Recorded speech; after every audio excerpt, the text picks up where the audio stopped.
your spirit.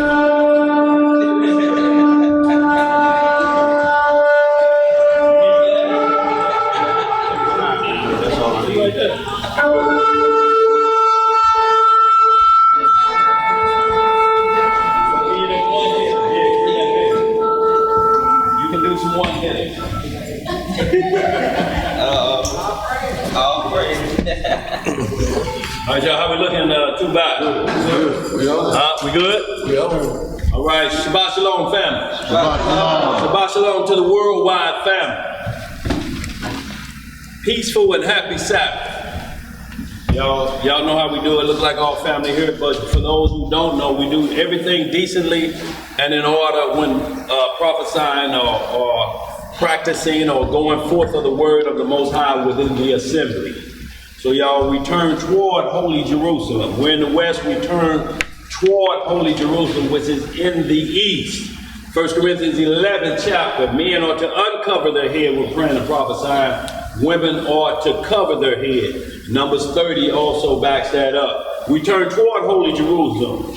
Isaiah chapter 2, 1 Kings 8, and also Daniel chapter 6, verse 10. We hold our hands up high because we want the Most High to lift us up. 1 Tim chapter 2, verse 8. With that, y'all, long live the King. Long live the King. Get this opening prayer with the Most High's permission. In the name of His only beloved and begotten Son, our uncrowned King, our Lord and our Savior, Yahweh Shah HaMashiach, and we all call Him Jesus the Christ. Long live the King. Long live the King. Reading in the book of Psalms, in the 143rd chapter, and it reads, "Hear my prayer, O Yahweh. Give ear to my supplications. In thy faithfulness answer me, and in thy righteousness. And enter not into judgment with thy servants. For in thy sight shall no man living be justified. For the enemy hath persecuted my soul. He hath smitten my life down to the ground. He hath made me to dwell in darkness, as those that have been long dead. Therefore is my spirit overwhelmed within me. My heart within me is desolate. I remember the days of old. I meditate on all thy works. I muse on the work of thy hand. I stretch forth my hands unto thee. My soul thirsteth after thee, as a thirsty land. Selah. Selah. Hear me speedily, O Yahweh. My spirit faileth. Hide not thy face from me, lest I be like unto them that go down into the pit. Cause me to hear thy loving kindness in the morning, for in thee do I trust. Cause me to know the way wherein I should walk, for I lift up my soul unto thee. Deliver me, O Yahweh, from mine enemies. I flee unto thee to hide me. Teach me to do thy will, for thou art my power. Thy spirit is good. Lead me into the land of uprightness. Quicken me, O Yahweh, for thy name's sake. For thy righteousness' sake, bring my soul out of trouble. And of thy mercy, cut off mine enemies, and destroy all of them that afflict my soul. For I am thy servant. Hallelujah! Say that! Yes, sir, y'all. Woo!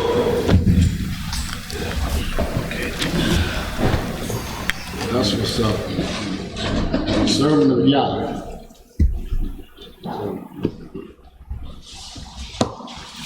All right, y'all, today's lesson, y'all. Where my lesson paper go? Right here. You're gonna say I got a picture of it. Spiritual Holy Tithing 101. And when we're saying 101, y'all, it's just a course on tithe, which we know everything everything throughout the Bible, from Genesis to Revelation, anything the Most High does, it has to be according to his rules and regulations. That includes everything. How you receive the Spirit, how you tithe, how you do anything concerning the law of the Lord. So y'all, we're going to hit a few things. We're going to get this cleared up, but we're going to come from the many aspects, because a lot of times we think tithing is only one avenue. But it's like spiritual baptism. You know, all baptism is not water immersion. Right. You know, so in like manner, tithing can be done with dedicating your children to the temple service. It could be, money is always well, but there's rules on how to give so that it don't turn into extortion. There's scriptures in here that, you know, if you use it from this perspective, you may be pulling some extortion. You may be doing your alms to be seen of men.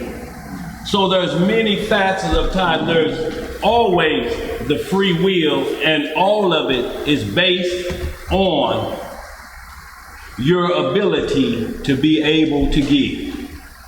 So, and that means time. That may mean helping out in this area over here, but there's so many wide ranges of it. And then you have tithing vows, which you make in agreement with the Most High of your own free will, telling him what you would do if he bless you. But let's not get it twisted from what we hear through organized religion, that I paid my tithes and I got blessed.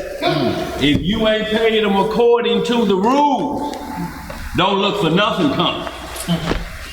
So y'all, with that, and also what I've done, because like I said, talked to Dre Israel, and he wanted me to get started with these quick hitter boards. So after we go over the class, because this board is just too much on it to explain pointing like this. So we're going to go over the class, and then this will be, what this will be, it will be the recap.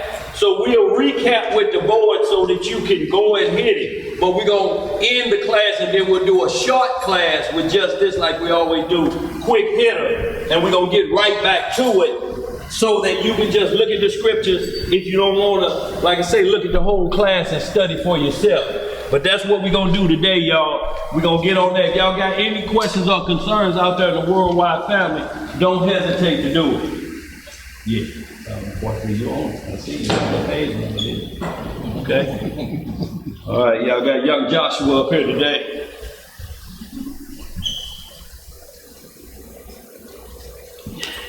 And we're going to get this lesson on, y'all. Like I say, always, y'all got any questions or concerns, y'all, raise your hand. This is Bible study. And y'all, what we're practicing for is to be in that kingdom of peace, in that ignorant-free zone. And I don't mean just ignorant. I'm talking about the definition of the word, without knowledge of a subject. You cannot be in this kingdom without knowing what's going on here. That ain't gonna be no peace for you. So y'all, we're gonna start this off with where it is and its definition, of what it says. That H4643 said, if you get it for me, anybody, the Strong's number for tithe. And we'll get the Hebrew word for it and what it means. Anybody got that? Y'all got that?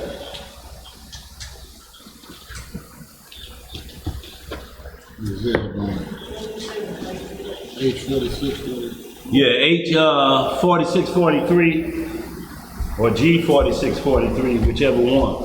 Gotta be careful. Turn over.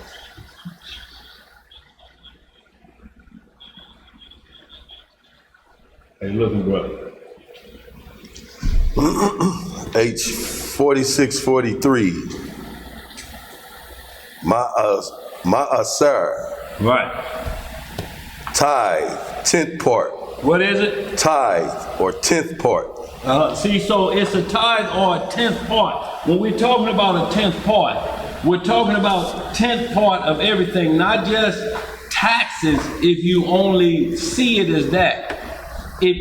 Because of the different priesthoods that we were under, if you were a shoe salesman or you made sandals, 10% of those sandals you made, if you made 10 pair a day, 1 pair had to go to the Levites because they were not allowed to work. They was the Most High's inheritance. Their job was to man that temple non-stop. Non-stop, for new moons, for holy days, for sacrificing, non-stop. This is why Numbers speak of 28 Numbers that say the priests profane the Sabbath but are blameless. How can you profane something and blameless? Meaning that they have to work in the holies of holies. They are putting in work on the Sabbath. They cannot stop because it's the Sabbath day. They continue to do sacrifice, and people sinning every day, ain't they? Who you think take off sinning on the Sabbath? So y'all, we're gonna get right to it. We're gonna get to the law of it because, like we say, tithing is to produce a tenth. Understand what this is saying. To produce a tenth. If you produce a tenth of men, you're a hunter of men for this word. 10% of that you're producing. If you take time out of your day, that's great alms work. And y'all, we're gonna let the law speak for itself because of the many factions of what we're talking about to produce a tenth. Y'all, if you ain't producing, you dead weight, ain't you? When the fig tree wasn't producing fig, what the Most High say do? Cut it down. And do what with it? Throw it in the fire. Throw it in the fire. Burn it ain't it up. producing nothing. And all he asking for is a tenth of what you got. But this the kicker, upon your increase. Right. If you don't have no increase, the Most High say just keep the law until you get increased. But he's saying you can't be counterproductive either. You can't be in a business or anything that does not produce. You get 3 years biblically for it to work. You got Hurl's Chicken Shack and Jerry Curl on the side. If 3 years you still ain't getting no productivity, you got to go into business with something else. Because you're hustling back, you keep getting rolled off. You keep getting rolled off. Eventually that can't help the body. What you got over there, Theo? So by increase, you're talking about what you have left after you take care of your household. No, we're talking about increase. The Most High say you have to take care of your household first before you can give to anybody. You cannot let your household suffer and give to somebody else. Don't work that way. Where you sleep have to be the most comfortable spot on the planet for you. He tell you, look, you have houses to eat in. You cannot live in the place of worship. You can't live down here. But we have to be down here, and there's a cost to be down here. So as a body, we have to understand that. As a body, ain't no free rides. So we're gonna get into all of the scripts pertaining to this. What you got, bro, Jay? Hey, look, I ain't calling about y'all. Some churches, what they do is, they want you to bring your W-2 form. Right. Creflo Dollar want W-2 form. Right. He want to see, look, cause they saying, look, we're not taking Family Dollar and Dollar General money. If you got salary like that, this is the wrong church for you. So the church don't take your word for it? No, they don't take it. What they're looking at, they're looking at what can you contribute. If you're making minimum wage, they already know you got more month than money. You behind the 8 ball where you live. If you give to us, then you're going to be struggling and you're going to come back to us like this and say, I need help with this. And they're going to say, no, you can't mooch off the church. That's why he say it's upon your increase. Not your regular bill money. It's your increase. But you have to do something to produce that 10. Whether it's, look, I'm a little short. Shorty man going to be down there and read today. That's a tithe. You understand what I'm saying? It was all throughout the Bible. We're going to hit a couple scriptures to prove all of these things, y'all. So, any more questions? You got anything else, y'all, before we get going? Okay, let's start this out in Sirach, 35th chapter. Y'all, we're going to get the law and No. understanding. We're going to I read knew that he was out. going there and then pull it up. I don't know what I was thinking. And y'all, we're going to get some understanding of what the Most High say so we get things straight off first, because you could be wealthy and you think all I have to do is tithe and don't understand what this about. Like that's going to get you over the hump. Like that's what's going to make you to be looked at. But you can give a bad sacrifice. You can give a bad alms if it's ill-gotten gain. So we're going to hit all of that today, y'all, so we get in focus so that it's not grievous to you. You have to be say, you know, that was comfortable what I did. It's not hurting me or my household. What you got, bro? You're not getting an increase every week till you get paid, right? No, look. It said upon your increase. If you don't get an increase but once a year, if you get a raise at the job, it still may not be enough to give. So now elbow grease got to come in. You still have to produce if you can't get it from there.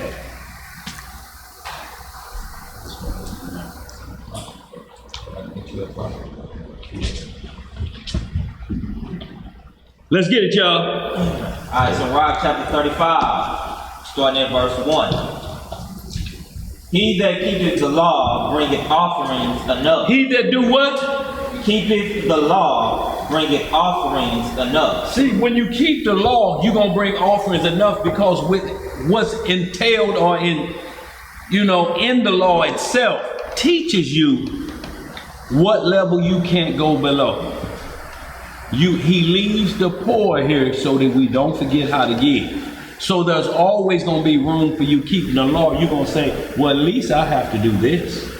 Because the commandment tell me if my pocket's flat, then I got to do something else to pay my portion, to produce my tenth. It ain't always money, y'all. It's a little elbow grease. Let's get it. What else to say? He that taketh heed to the commandment offereth a peace offering. He that requiteth a good turn offereth fine flour. And he that giveth alms sacrificeth praise. So you see how praise and keeping the law, and he said it's like giving a tenth of the flour. It's like giving this, just true praise, and alms giving, it's equal to that when you keep the commandments, because you know what you do? You enlighten and you make people spiritually rich. You seek another's wealth. Your knowledge, you could be on this low end, but your knowledge could be, and what you share, producing tenths of, because now they're going to turn somebody on. And this one gospel go across the world. What you got, Theo? This is like the peace offering, sacrifice, Yes, sir. Right, and that's what we're going to do. We're going to hit it from Aaron's perspective. We're going to get it from Mikhail's deck perspective. But what we're doing now is going through where it can be found in the law. Because just like Bro Jay, you say back there that they want to see W-2 form. The only problem with that is they say the law is done away with. So they can't command nothing. No law? How you going to command and there's no law? Why do you think they find the law? Where they find it at? Malachi 3:8. Will a man rob God? Wait a minute. You just said the Old Testament don't exist no more. It's done away with. How you gonna go to law in the Old Testament unless your flock don't know what you're doing? And that's where we started to fall along the lines of extortion. So we're gonna hit how they're used as extortion to make you feel guilty. A survivor's remorse almost, with helping the assembly out, y'all. Yes, sir. That's what we're getting at. We in one spirit. Go ahead, finish all this off, bro. Go ahead. Verse 3. What it say? To depart from wickedness is a thing pleasing to the Lord. Right. And to forsake unrighteousness is a propitiation. So we see what is a pleasing thing to the Lord. To get away from wickedness. And to forsake unrighteousness is appropriation. Let's get some more. Verse 4. Thou shalt not appear empty before the Lord. Thou shalt not do what? Appear empty. That don't just mean your pockets. You can be empty when you see everything going on and you come up and see everybody, you see them doing something, you just still stand there. Damn, they could use a 6th man to put that leg in the tent. Shit, but I ain't come out here to work. How much longer before they be eating around here? Let's get some more. Where we at? Verse 5. What it say? For all these things are to be done because of the commandment. Because of the what? Commandment. See, you can't appear empty because of the commandment. If there's no law, Romans 4:15, where there's no law, there's no transgression. If you ain't got no law, you can't be commanding nobody nothing.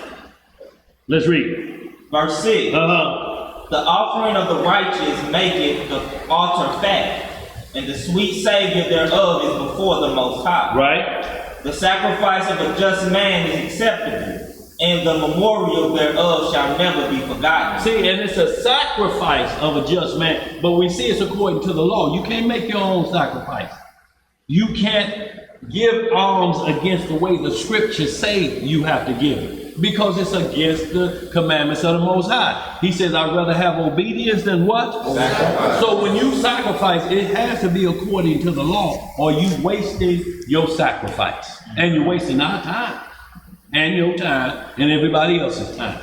And for sure, the Lord's time. You think you can just pop out a 20 in front of everybody? Hungry man, come here.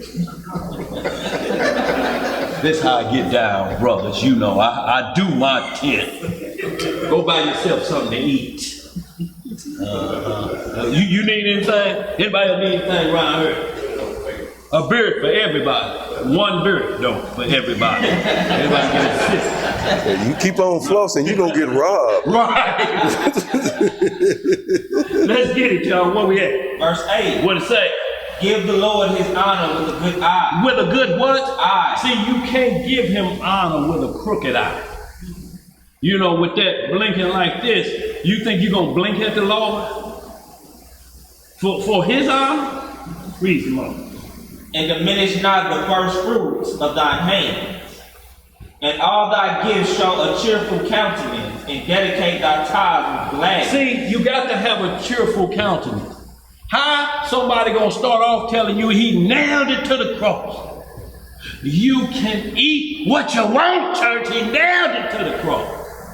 If you want chitlin loaf, eat it. That's an ugly loaf. If you want this. But the script say, if you give and don't understand or it's pressure, how do they then set you up? I see a man out there. Red, black, and gray. Right there. It looks like he got red, black, and gray. And it looks like he's got $1,000 in his pocket. That he come to bring down here to the church. Yes. There he is, y'all. And there he is right there with a checkbook. And $19 in his bank account. He can't even go to the ATM because you can't get less than a 20. But here he go out of fear because he got them clothes on and he got the people thinking that he has been prophesied to wear that outfit and got that checkbook. And there he go writing a check, his what can't cash. Let's get out. What's up, Gordon Taylor? Verse 10. That's the baddest freestyle skater this side of the Mississippi. What's up, Gordon?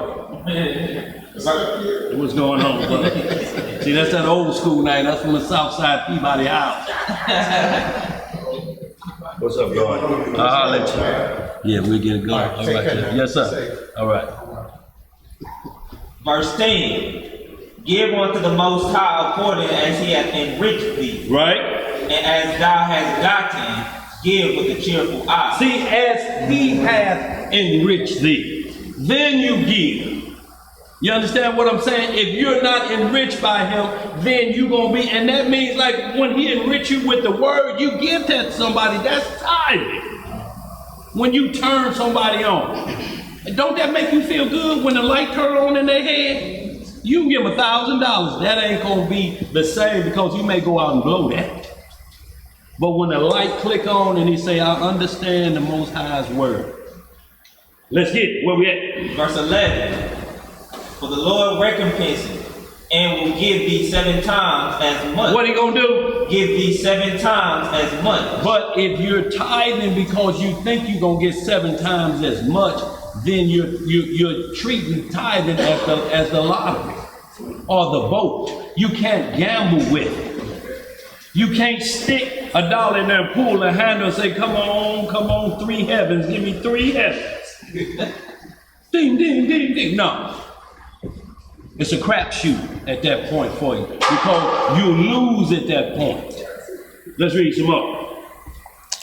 Verse 12. What it say? Do not think to corrupt with gifts. Do not think what? To corrupt with gifts. For such he will not receive. And trust not to unrighteous sacrifices. For the Lord is judge, and with him is no respect of person. Right? So it's like being a dope dealer, like, what's that movie, Wesley Snipes? Nino Brown, what was he at when he took over the Carter? Y'all know what I'm talking about. Now he's selling heroin 364 days a year. But guess what? On Thanksgiving, he give out turkeys. But he gonna get all that money back come the next day. I'm just giving y'all turkeys so y'all look at me like, is this a gift? You fatten them up to kill them tomorrow? Let's read some more. Verse 13. What'd it say? He will not accept any person against a poor man, but will hear the prayer of the oppressed. He will not accept any against a poor man. Understand, poor is not begging. And there's 2 different things. Poor is a scale. It starts with working at minimum wage if we look at poor. Then you got the middle class, and then you got the rich. But begging is a whole different story. Hold that while you're in that Syriac. Ariel, give me, tell you what, Joshua, flip right over to 40. You can read that. It'll be all right. I don't know where they're going to clip it. 40 and right at 20, what they say? But I want you to start at 40 and 26. I want you to read that out. Can you see that? You need some glasses? Okay, all right. So y'all, we just gonna go so we understand the difference in begging versus being poor. There's 2 different things. A beggar cannot do anything a poor man can. Because a poor man, if he got strength, he can work off a course. But a beggar don't have time. He's not talking about working. He's not going to have a will work for food sign. He say, I'm going to ask you for it. Okay. I'm going to ask you for $2. And it ain't going to come without pay you back later. Let's read. What does it say, Joshua? Riches and strength. Read a little bit louder. Riches and strength lift up the heart. Riches and strength lift up the heart. Go ahead. But the fear of the Lord is above them both. But the fear of the Lord is above riches and strength. You have to fear him. You have to believe that he is. And he's a rewarder of those that believe in him. He's a rewarder. You're going to get it, what you got coming. Go ahead, brother. Read a little bit louder. Read louder. There is no one in the fear of the Lord, and it needeth not to seek help. The fear of the Lord is a fruitful garden. What is it? A fruitful garden. It covereth him above all glory. Right. My son, lead not a beggar's life. Lead not what kind of life? A beggar's life. Right. For better it is to die than to beg. Better it is to die than to beg. This ain't talking about hope.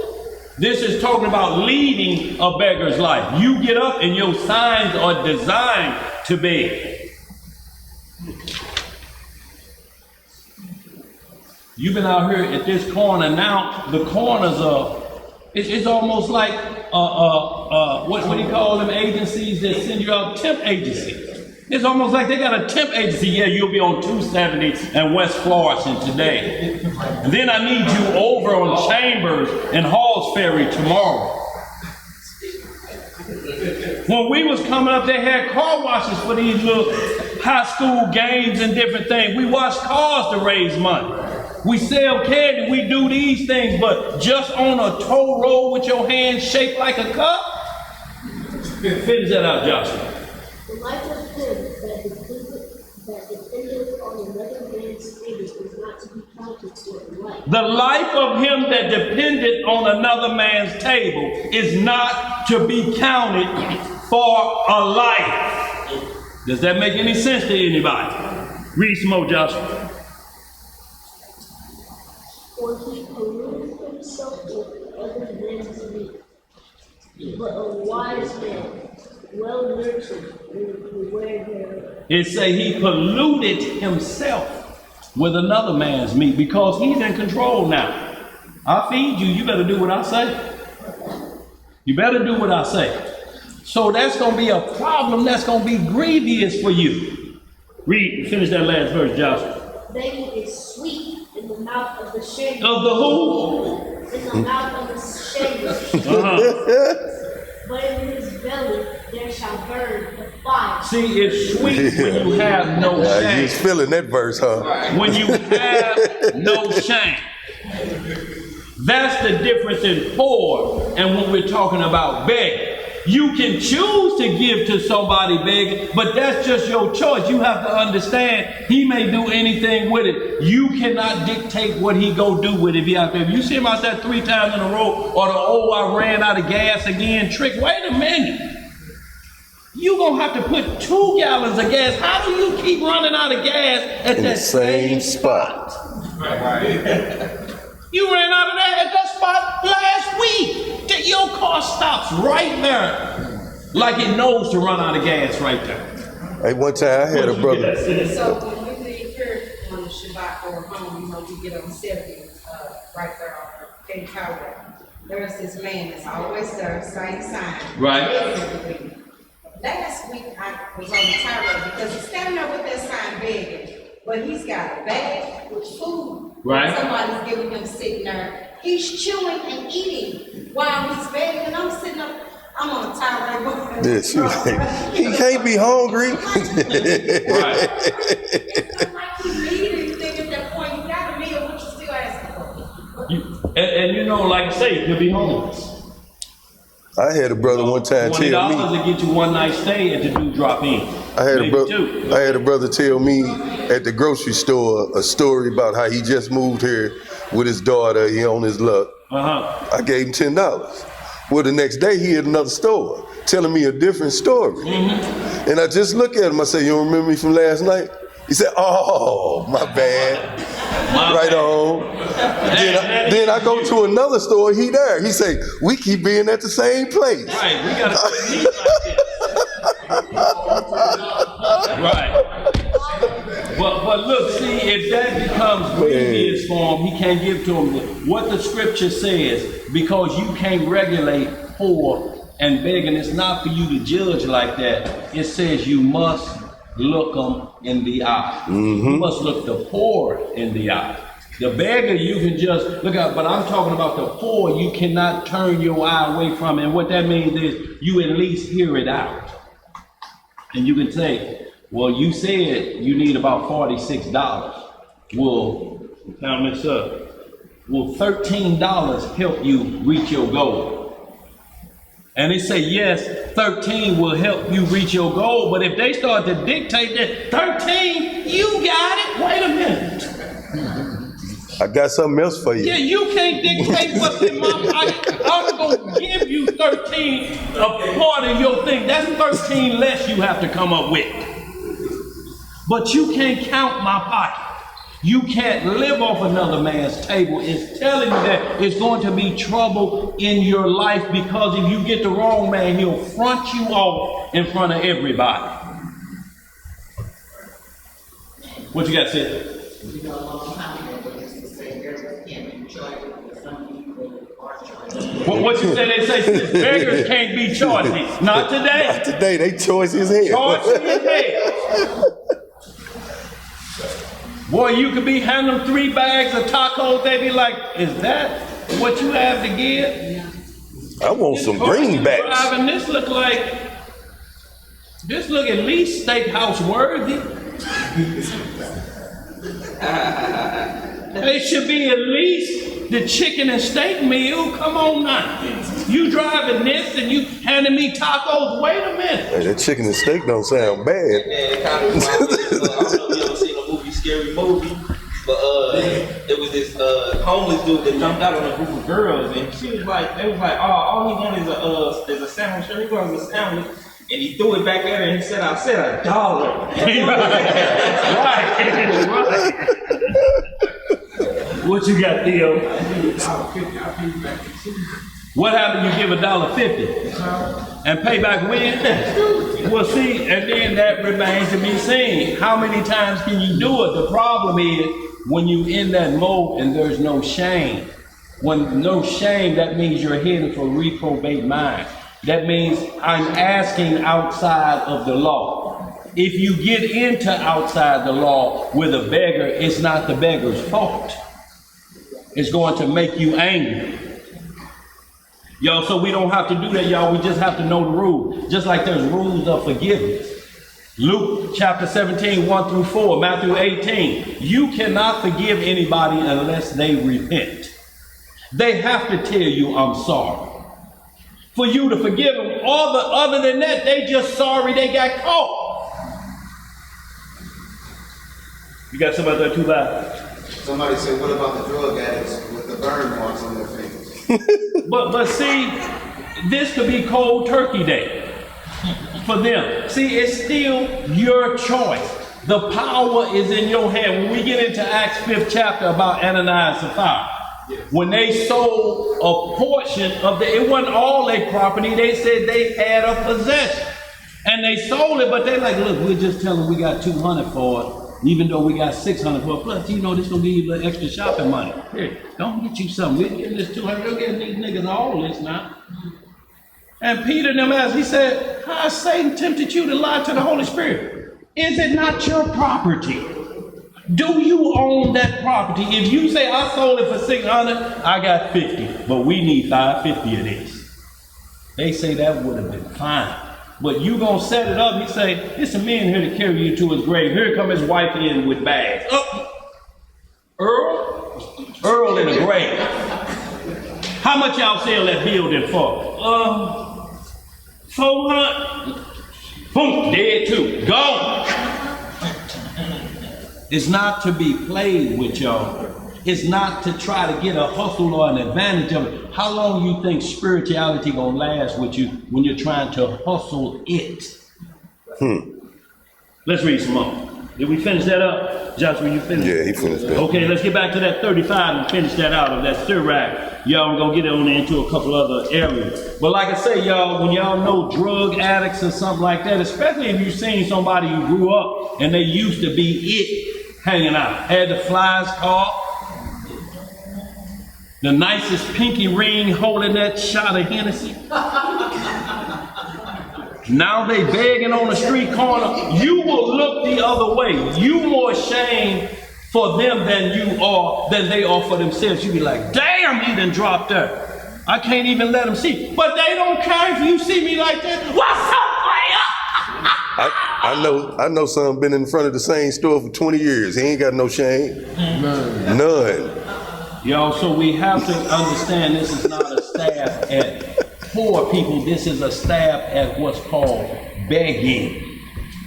Poor people, they have assistance. That's why we had the storehouse for the widowless, for the widows and the fatherless.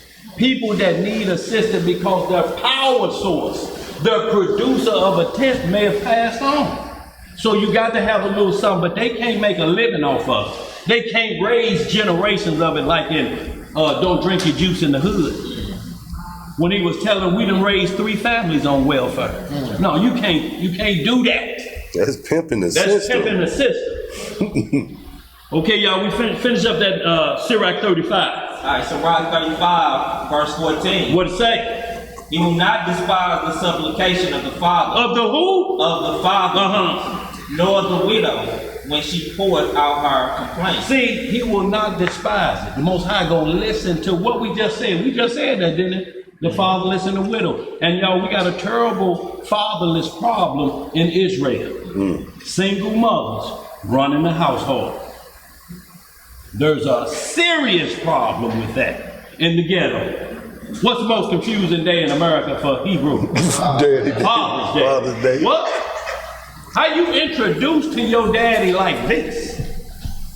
Then you got women, I'm the mama and the daddy. So this ain't Uncle Junior? This my daddy? Yep.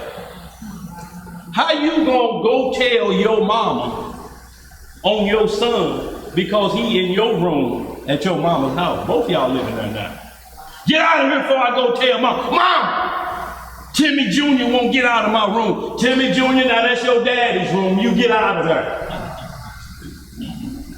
Sounds sad, but that's This is generations rolling down like that. It happens. You gonna go tell your mama on your son. Let's read some more. Verse 15. What it say? Do not the tears run down the widow's cheek, Right? and is not her cry against him that causeth them to fall. He that serveth the Lord shall be accepted with favor, and his prayer shall reach unto the clouds. The prayer of the humble pierceth the clouds, until it come nigh. He will not be comforted, and will not depart till the Most High shall behold to judge righteously and execute judgment. Yes, sir. For the Lord will not be slack, neither will the mighty be patient toward them, till he hath smitten in sunder the lions of the unmerciful, The loins. the loins of the unmerciful, and repay vengeance to the heathen, till he have taken away the multitude of the proud, and broken the scepter of the unrighteous, till he have rendered to every man according to his deed. To his what? Deed. See, according to his deed. You got Israelite groups out here, yeah, we read the scriptures of other nations are nothing but spittle. You're not a nation. The problem is the Most High is judging them. If they can't have the law, you can't teach them the law. But yet, how is the Most High judging them without his law? What is he accusing them of? Sodom and Gomorrah is before Mount Sinai.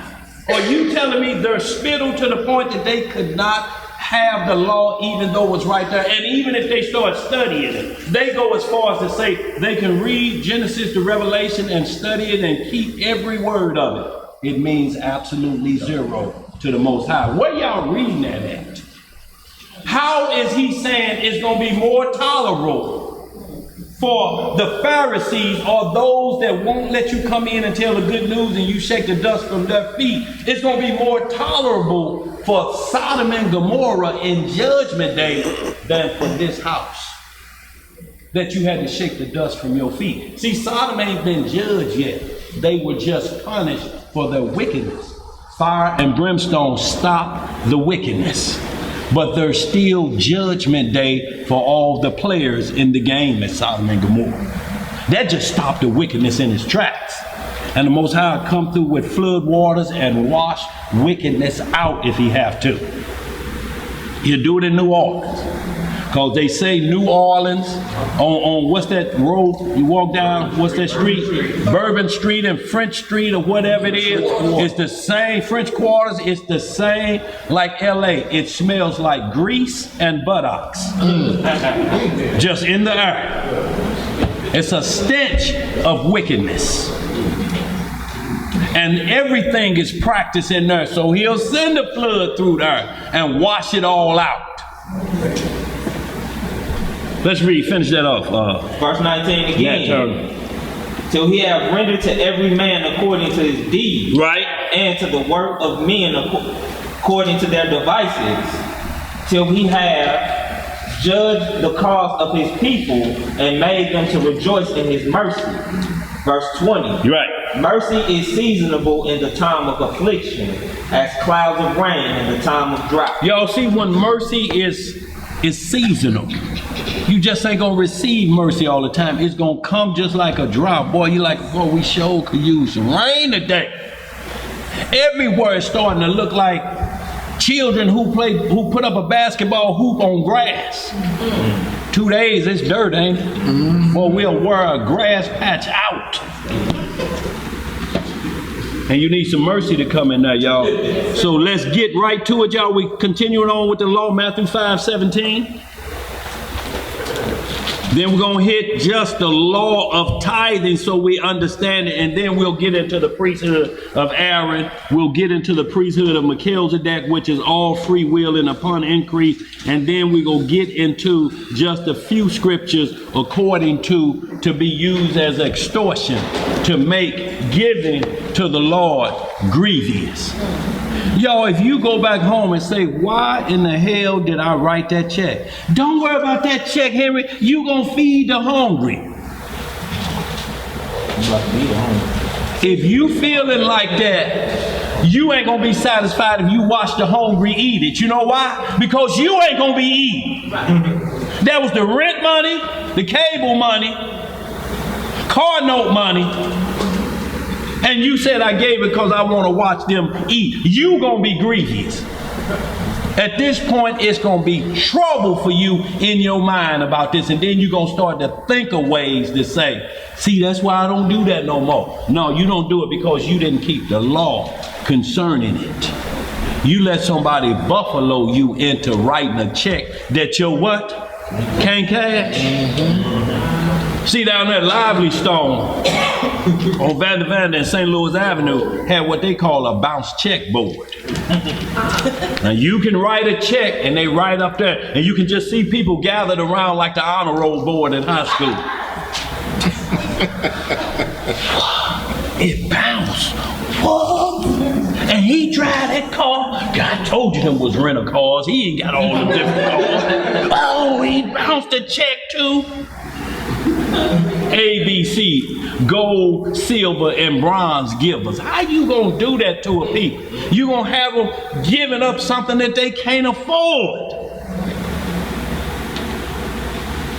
Let's read some more, y'all. Finish that out. That's the end of it. That's the end of that. Let's get that Matthew 5:17. Matthew chapter 5, verse 17. What it say?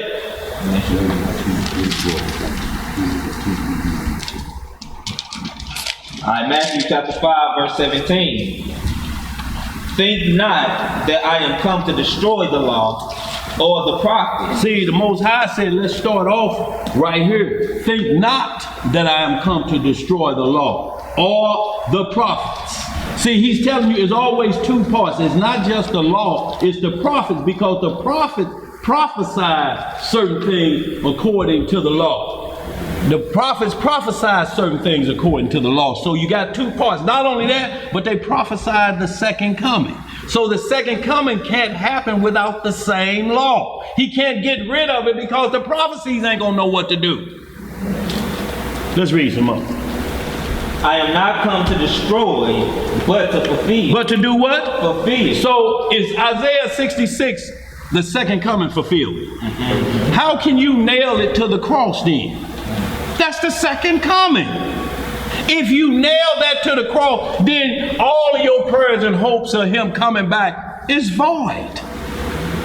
It's just a show at this point. How you gonna get rid of prophecy? How you get rid of the Old Testament and part 2 ain't happened? Let's read some more. Verse 18.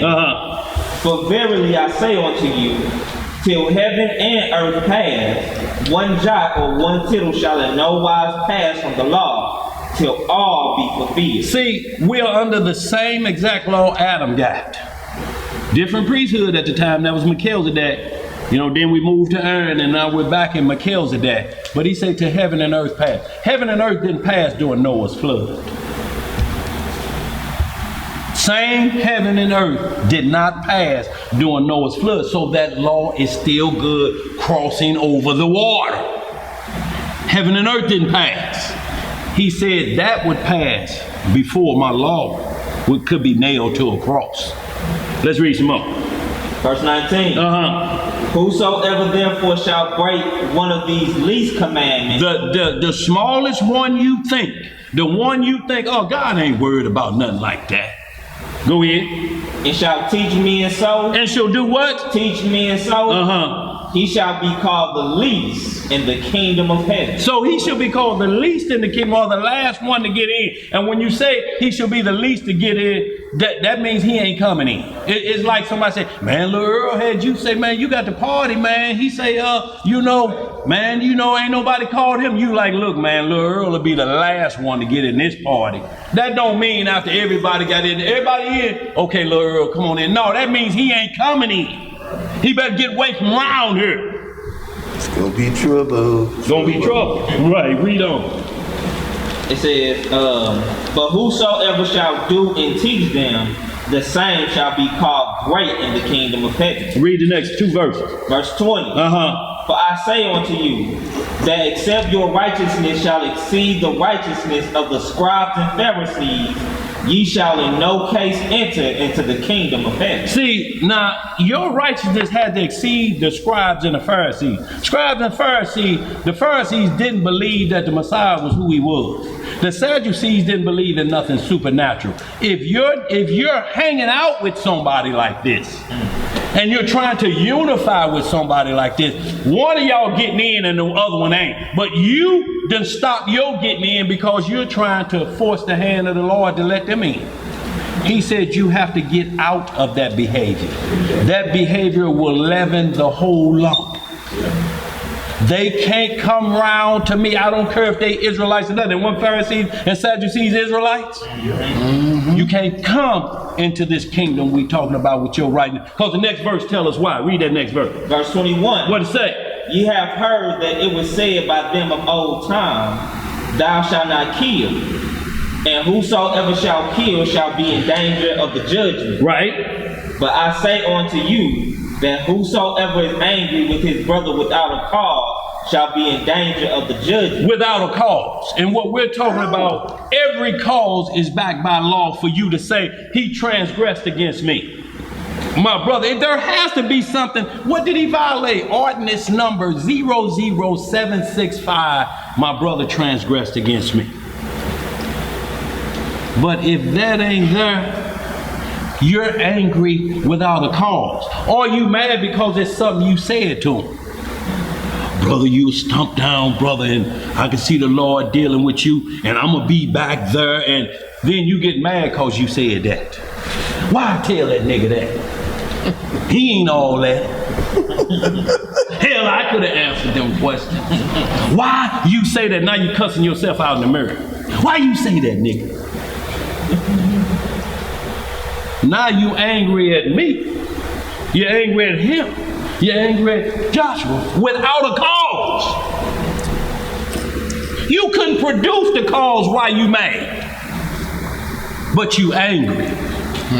Let's read some more. It says, and whosoever shall say to his brother, recall, shall be in danger of the council. But whosoever shall say, thou fool. Thou what? Thou fool. Shall be in danger of hellfire. See, you'll be in danger of hellfire. Notice he says fire. You can have fire, but hellfire is the lake of fire. There's 2 different ways he explained this.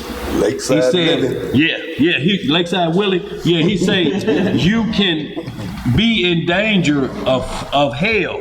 Hell is just a grave.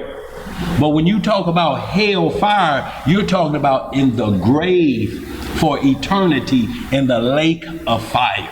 Because when you call a man a fool, you're saying he's 10 steps below Curly Stooges.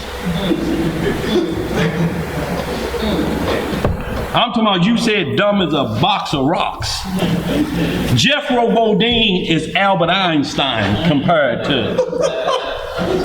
When you call somebody a fool, you have to add ISH onto it. Or the fool has to say he don't believe in God. That's the only time you can call somebody a fool. When they say, I don't believe your God exists, I ain't read that Bible, I'll wipe my That's a fool.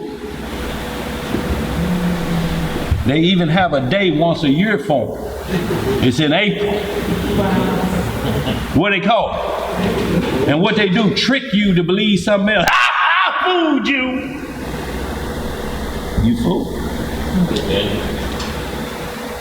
What you got, bro? Yeah, I want to read the definition of rakar right there. What it say? It says rakar, empty, senseless, empty-headed man. Empty-headed man. Look up the, if y'all can, that dictionary. I know you're out in the back. Give me tomfoolery. See, a lot of times we say, man, he's just full of tomfoolery. Somebody think that's just a word we made up from Mississippi.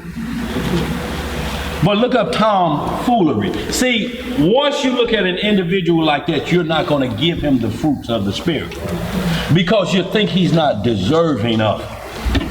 There are certain things that tell you when you can call an individual this name. Other than that, you have to add ISH on the end of fool. Like Job told his wife, man, curse God and die, you stink. You broke now, I ain't been shopping, curse God and die. He said, you speak as a what? Foolish woman. Foolish, ISH, woman. You act like those that don't have a chance. Reprobate mind is what you're talking about. Curse God, what's going to happen to me? I'm already suffering. Now I curse him. What's going to happen to my soul? Now ain't that foolish talk? Basically, she said, I'm so sick of this, boy. Was this the first gold digger in the Bible? Like, man, hurry up and die. Leave some of this money for me. And when you get into like the testament of Job, her name was Satera or something like that. It's saying she used to have on the finest Egyptian garments. She used to do that. Say now she's sitting, irregular. She shops at Marshall's now and TJ Maxx.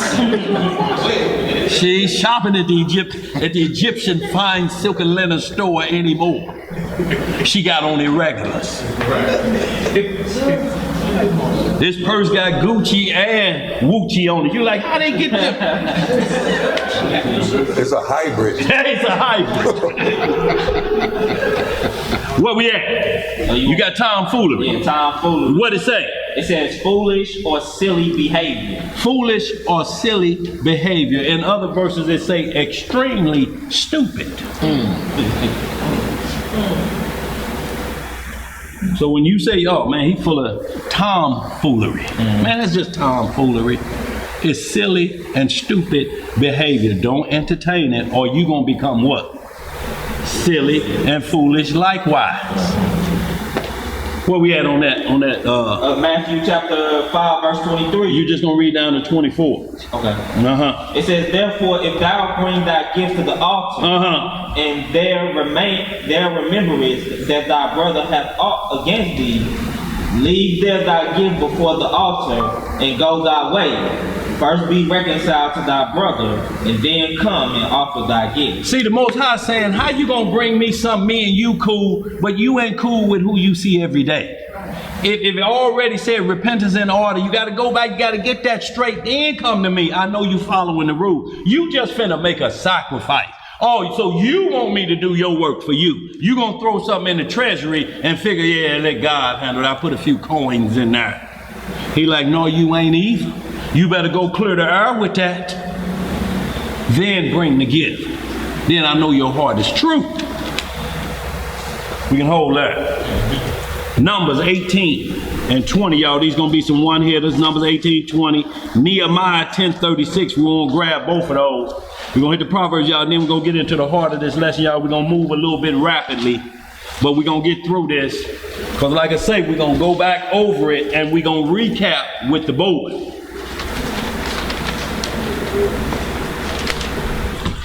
Y'all, but we have to see these things because there's a lot of hustle going on in Israel. Y'all, and y'all, if we like that, y'all, we sure can't be in the kingdom because there ain't gonna be no hustling in the kingdom. What you got, Jared? I was speaking deal on this speaker. And I say the brothers on the road. Yeah. So I pulled over to the side and watched them for a moment. They was actually buffalo. Right. They just walked up to them. Biting their head off. I said, this ain't what's the buffalo. Right. It's mind about me. So what it did for me, it gave this organization a bad. Yes, sir. Yes, sir. But see, they are identified by theirs as the purple gang. You know, so when they ask us, that's why y'all, we are not first on going in and pumping up, I'm a Hebrew Israelite, I'm a Hebrew Israelite. You done already gave ammunition to the other side to say, every time I pull up Hebrew Israelite, guess who popping up? These crazy Negroes. Oh, you with them. Let them see the light. They're going to ask you, well, brother, what denomination, what do you believe? You Muslim? No, I ain't Muslim. You Baptist? No, I ain't Baptist. Methodist? No. Well, what are you? I'm a follower of Christ. I try to keep the laws like he did that was given to him by his father. Just a deliverer of the good news. What you got, AZ? Let the wheat and the tares grow together, they'll be separated. Yes, sir. The wheat and the tares gonna grow up together. You can't force it down their throat. You just have to keep letting them see a light. The wheat and tares grew up in Sodom and Gomorrah. Who was there was wheat in Sodom? Who? Lot was the wheat. Growing up with the tares every day. Y'all think we seeing something? Y'all ain't seeing nothing. When the last time a man came to your door and pounded on it like this and say, we just saw a Negro coming up with a beard, look like he can build houses. Send him out here. And tell him to have his boxer shorts on backwards. We want the slit in the back. Send him out here. When y'all heard, anybody been to y'all door knocking on it like that? Requesting that type of demand? I'm talking about knocking like Jehovah's Witnesses. On this door. Knock on this door, you better have 9 lives. We ain't came up on that yet, y'all, but it's heading our way rapidly. And he was involved with that every day and kept his integrity. Right. See, you can flee fornication up here. Him running to a new zone didn't make nothing change, did it? Because when they ran to a new zone, wickedness happened in the new zone. Wickedness that didn't happen in Sodom and Gomorrah. Up in the hills of Zohar, his daughters had children by their daddy, which is unlawful from the heavens to the end of earth until the kingdom come back. It's unlawful. You leave Sodom and this happens. And there was scheming for him to become drunk. Shalom, Elisha. And then what was the punishment for this? For that, generations of children not being allowed to come into the congregation of Israel. What is the child gonna call him? Daddy, granddaddy? Daddy, granddaddy? Daddy, granddaddy? Where we at? You're on the numbers, right? Numbers chapter 18, verse 20, Nehemiah 10:36.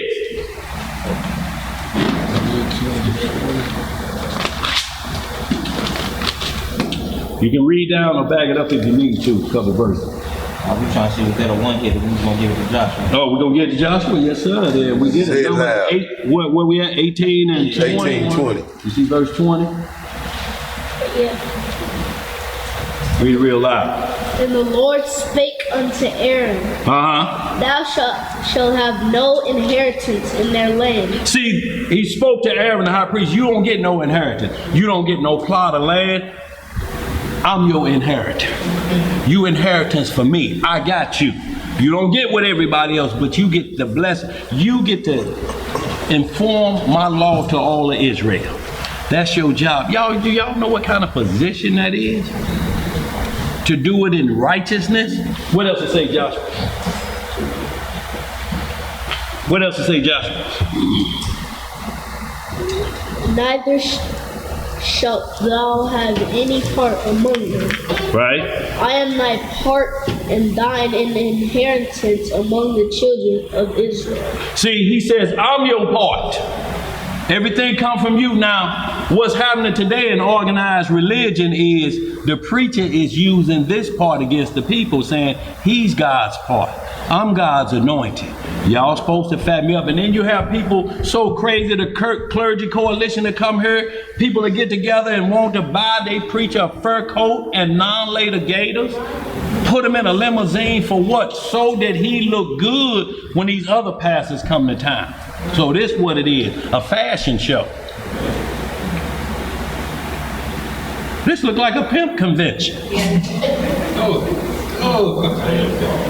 What you got, bro? Y'all ain't seen nothing. My old church, we had this guy used to come to our church like the Black Pope.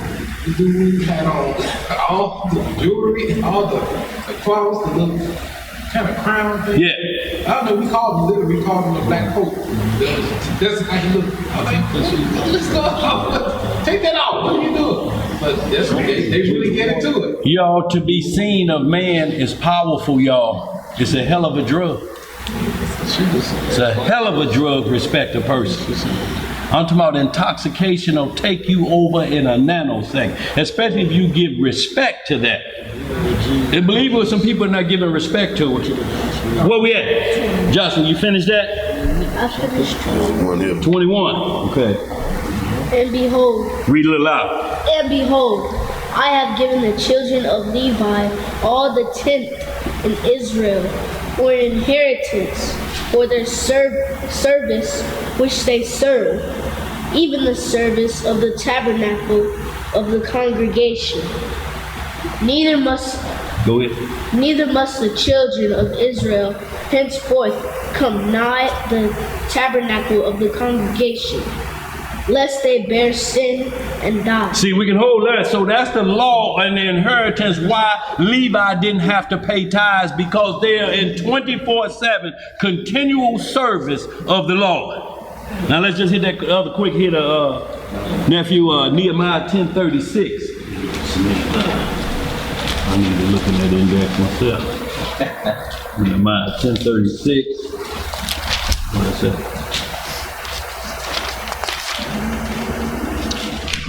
I'm looking right there. It's 8:15. We go 8:15. Yes, sir.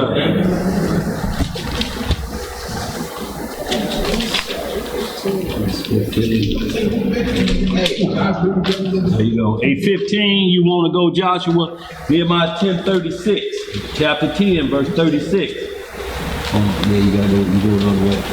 You go all the way this way. This man right. Chapter 10. Chapter 10. Right here. Here you go. Right here. 10:36. Right here. Y'all, in this class, so we wait on everybody. We make sure everybody. Okay, start at 33, 34.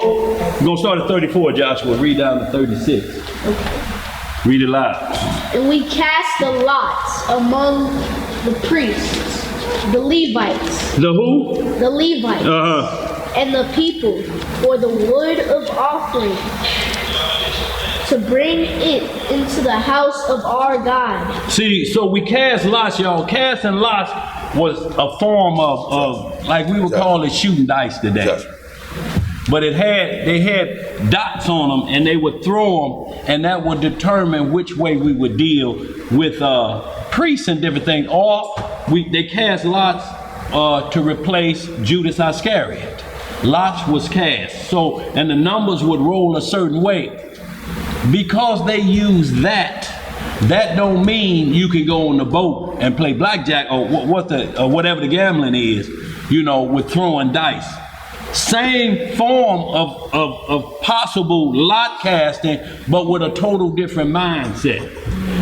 I'm trying to give just a little bit to get back a whole lot. And that's the same thing that's happened with tithing today. They think if I give you $10, I'm gonna get a new house, a new car, that best job I've been looking for, that man I've been dreaming of, he gonna show up all for $10?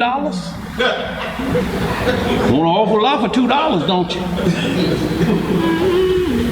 But that's over time. Right. Yeah. What you got, Mom? But see, that's what they have been programmed Yeah. and told to think. Yeah. That's what they've been spoon-fed Yeah, spoon fed. Yeah, absolutely. on that. See, it's easy work. Is that all I gotta do to serve the Lord? That's all I gotta do. I'll get out of it by the end. So what happens is you just write checks and go home. You ain't understanding the law. You just saying, I'm gonna pay my way through. You paying your way through like you paying off community service. Man, I hear a brother back there, man, he knocked 40 hours off for $40. What? And you buy off community service. You think you can buy off the arms of the Lord and all your transgressions by donating some cash? He said, rich man, you're gonna die with your money. What you got, Theo? The modern day tithing system actually didn't come from the Bible. It came from the Roman Catholic Church. Tithing? Yeah. You mean illegal tithing? Illegal tithing. Yeah, because we finna get back to the beginning of it in Genesis. Illegal tithing. It came from European landlord tax. Right. They would give 10% to their landlords, the people who own property. And so the church picked it up and used Malachi to try to make that stick into the church. Well, they always got to throw a little truth in there. That scares the people. See, they always got to do that. Why does every denomination have to grab one scripture from the Bible to validate what they talking about? The problem is that they telling you the ones that they don't like has been tampered with. But you don't see what they doing. Let's get this caught up, y'all, because we got to go through a couple scriptures. Where you at, Joshua? What verse? 34? Okay, you can start it over. I ain't going to stop. And we cast the lots among the priests, the Levites, and the people for the wood offering to bring it into the house of our God, after the houses of our fathers, at times appointed, year by year. Year by what? Year by year. See, y'all, it was time periods when you did these things. Year by year. Every year we'll do this. Year by year. We'll do this one every 3 months. But there always is requirement of time. Go ahead, Joshua. To burn upon the altar of the Lord our God, as it is written in the law. In the what? In the law. Okay. Chapter 30. No, you're going on down to 36. I know. Okay. And to bring the first fruits of our ground, and the first fruits of fruit of all trees, year by year, unto the house of the Lord. See, and you take it to the house of the Lord for the fatherless and the widows. It says the first fruit of our ground, the first fruit of this. So he's not putting it in a position you're going to always have something to give, and it may not be just money. Y'all, farming is just about over for us. But canned goods, Who can use canned goods? If you lose power and all that meat in the freezer spoil, what you gonna be hoping you got? Canned goods. Ravioli will be gobbled up like y'all children again. ABCs in your spoon. Go ahead, Joshua, finish that off. Yeah, you finish that? Okay. Y'all, we can hold that. That's the law. Let's hit this last one. Hit these last two really quick, y'all. We're going to get into the priesthood. He read down to 36? 36. Did he read down? You read down to No, 36? he didn't read Joshua? down to 36. Okay, you said you was done. Also, the firstborn of our sons. About what? Of our sons. See, the firstborn of your sons. This don't just extend to money. It's the firstborn. You got 5 sons. The Most High say, I want the best son you got. He may not be the tallest, because we looked at what happened in 1 Samuel 12 when we looked at David being selected. He brought all his sons out, had one biggest shack. He like, no, it ain't him. It ain't him. Then he run Shemaiah by her. Then they run, he like, it ain't none of them. These all your sons? He like, well, just a shepherd boy, but I mean, that's what he do. No, we can't rest till you go get him. As soon as he came, he like, oh, there it is. Oh, there it is. The baby boy. Yes, the baby boy. Anoint him. Now, I want y'all to understand, David got anointed at 15 or 16, but he didn't take the throne till he was 40. So it's just like the president is elected here in November, but he don't take the throne to when? January. So in like manner, Saul had to die out, but he was already ordained and anointed to replace Saul for Saul's wickedness. He said, I found me a king. That was y'all king, Israel. Y'all picked him because he was the tallest. But he was scared of Goliath. The same height or a foot short or whatever. It says the average man head came to Saul's shoulder. But when he saw Goliath, he shrunk down. They're like, is this Webster or Salt?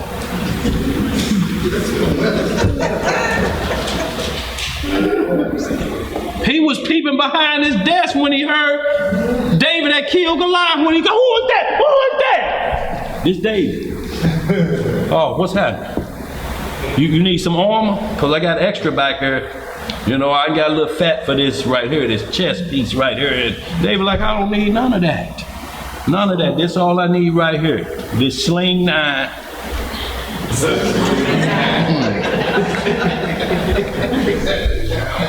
Where we at, y'all? You finished that, Joshua? No. Okay. Of our brother, of our sons, I'm sorry. And of our cattle. Right. As it is written in the law. Written where? In the law. Okay. And the firstlings of our herd and of our flocks, to bring to the house of our God, unto the priests that minister in the house of our God. Y'all can read the rest of that on your own time, but what we're seeing here is taking the first, the best of everything. He said, you got sons that pass under the wire. He like, look, don't give me that son with that club foot. Give me the boy that just broke the 100-yard dash. I need him. We gonna need him more than your son. I'm not turning this down, but you're giving me this because he's handicapped. You figure you just gonna give him to me, huh? That's like giving him a lamb with 3 legs and throw that on the altar. Give me that Proverbs chapter 3, verse 1 through 12. I want to hit just Psalms 1 through 3, and Joshua 1:8. Them the last quick hitters concerning the law, because these gonna cover how you prosper. You can't prosper giving tithes unless you know the instructions and the law of tithing. Because if you don't prosper, you know what the preacher gonna tell you? You still must be sinning then. He was like, well, you is too. But you got the big house, you got the Cadillac. Don't ask. No questions.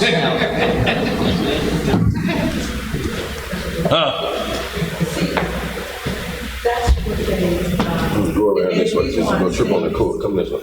I have a person in the family. That's to say, even if it's your, the reason why I don't have it, because you're not giving it to me. Right. You're not giving me what I need. I'm feeding you, and that's the thing. I'm feeding you, but you're not giving back to me. Right. And because you've been instructed wrong, you've been instructed that it's a lottery. You don't have to keep the law. I want y'all to think about that. And then you say, I'm supposed to pay my tithe. According to what? The law? No, the law been nailed to the cross. Well, according to what are you supposed to pay tithes? Just tell me what do you read? Malachi, wait a minute, Malachi, that's in the Old Testament. See, you don't understand. You're going to have to come and listen to the pastor. He know how to break it down. I'm sure he does. I'm sure he does. Proverbs chapter 3, verse 1 through 12. Let's get that, y'all. We're going to roll. Psalm chapter 1, verse 1 through 3. Joshua 1 and 8. Them just some one-liner. We're going to get it rolling, y'all, because we're going to get into understanding this from Aaron, and then we move to Melchizedek, which we will start it from in the beginning. And y'all have to understand, when you see tithing, people just have their focus on dollar signs, but it was cattle, it was crops, it was your children, it was all of these things that made up the whole body. If everybody gave money and nobody wanted to clean up, what we gonna have? Huh? You gonna have what you call nice nasty, ain't you? Nice nasty. You got a leather couch in here and there's so much grime on the floor because you can't get nobody to clean up. Hell, they gonna have to wipe their feet off so they don't get the city dirty.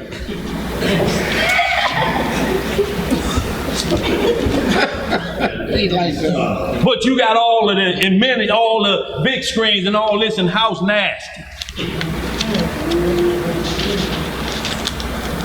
You washing up with a dish rag. You clean the stove with, it's hard, it's scratched, but you got the best soap. No, it ain't gonna work, y'all.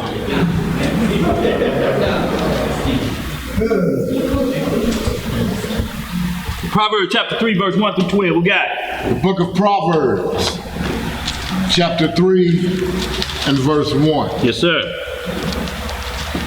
My son, forget not my law, but let thine heart keep my commandments. Let my heart do what? Keep my commandments. Right. For length of days and long life. What does keeping the law give you? Length of days and long life. Length of days and long life, y'all. This is what we're talking about, that the law give you length of days. You add time to your life, good time. Because Psalms 90 and 12 tell us, teach me to number my years. You have some people say, yeah, how you gonna teach me to number my years if I don't know how old I am? Once I keep forgetting my birthday, shit, I ain't gonna know when it is. Oh, what? Today it is. It surely is. My birthday. How old am I now? I'm going 29 for 30 years. What'd you say you was? Grandma was 29 for 30 years. Your grandma was 29 for 30 years. Yeah, that's a problem. Go ahead, bro. Read some more. For length of days. Right. And long life. Right. And peace. And what? And peace. And peace, y'all. Shall they add to thee. Let not mercy and truth forsake thee. Bind them about thy neck. Yes, sir. Write them upon the table of thine heart. So shalt thou find favor and good understanding in the sight of Yah and man. And who? And man. Trust in the Most High with all thine heart, and lean not unto thine own understanding. In all thy ways acknowledge him, and he shall direct thy paths. Be not wise in thine own eyes. Right. Fear the Most High, and depart from evil. It shall be health to thy navel, and marrow to thy bones. Don't you see, he's saying it's going to clean the middle part of you. To your navel is the center of your body. It was the beginning of life for you because your umbilical cord was attached to that. It's the navel, it's the center, and then the marrow of your bones is what's in the middle of your skeleton. This where he say, I got to get down to. I don't do surface work the Most High say. He said, got to get down to the marrow. And it has to be in the navel. This is where you feel pain or joy, in the navel. Because wickedness will have you bent over where? In the navel. Why mean people always bent over? Let's read. Verse 9.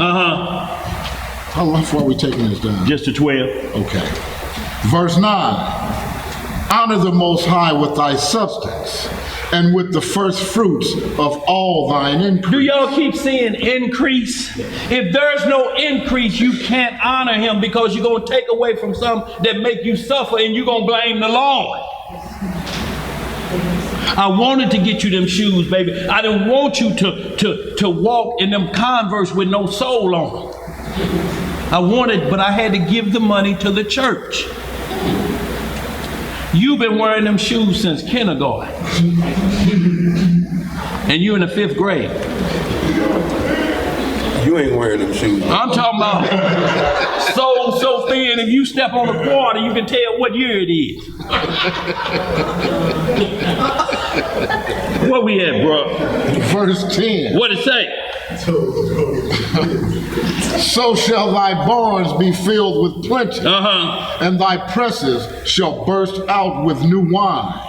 My son, despise not the chastening of Yahweh, neither be weary of his correction. Right. For whom the Most High loveth, he correcteth, even as a father to the son in whom he delighteth. So he's going to correct us the right way to give to him.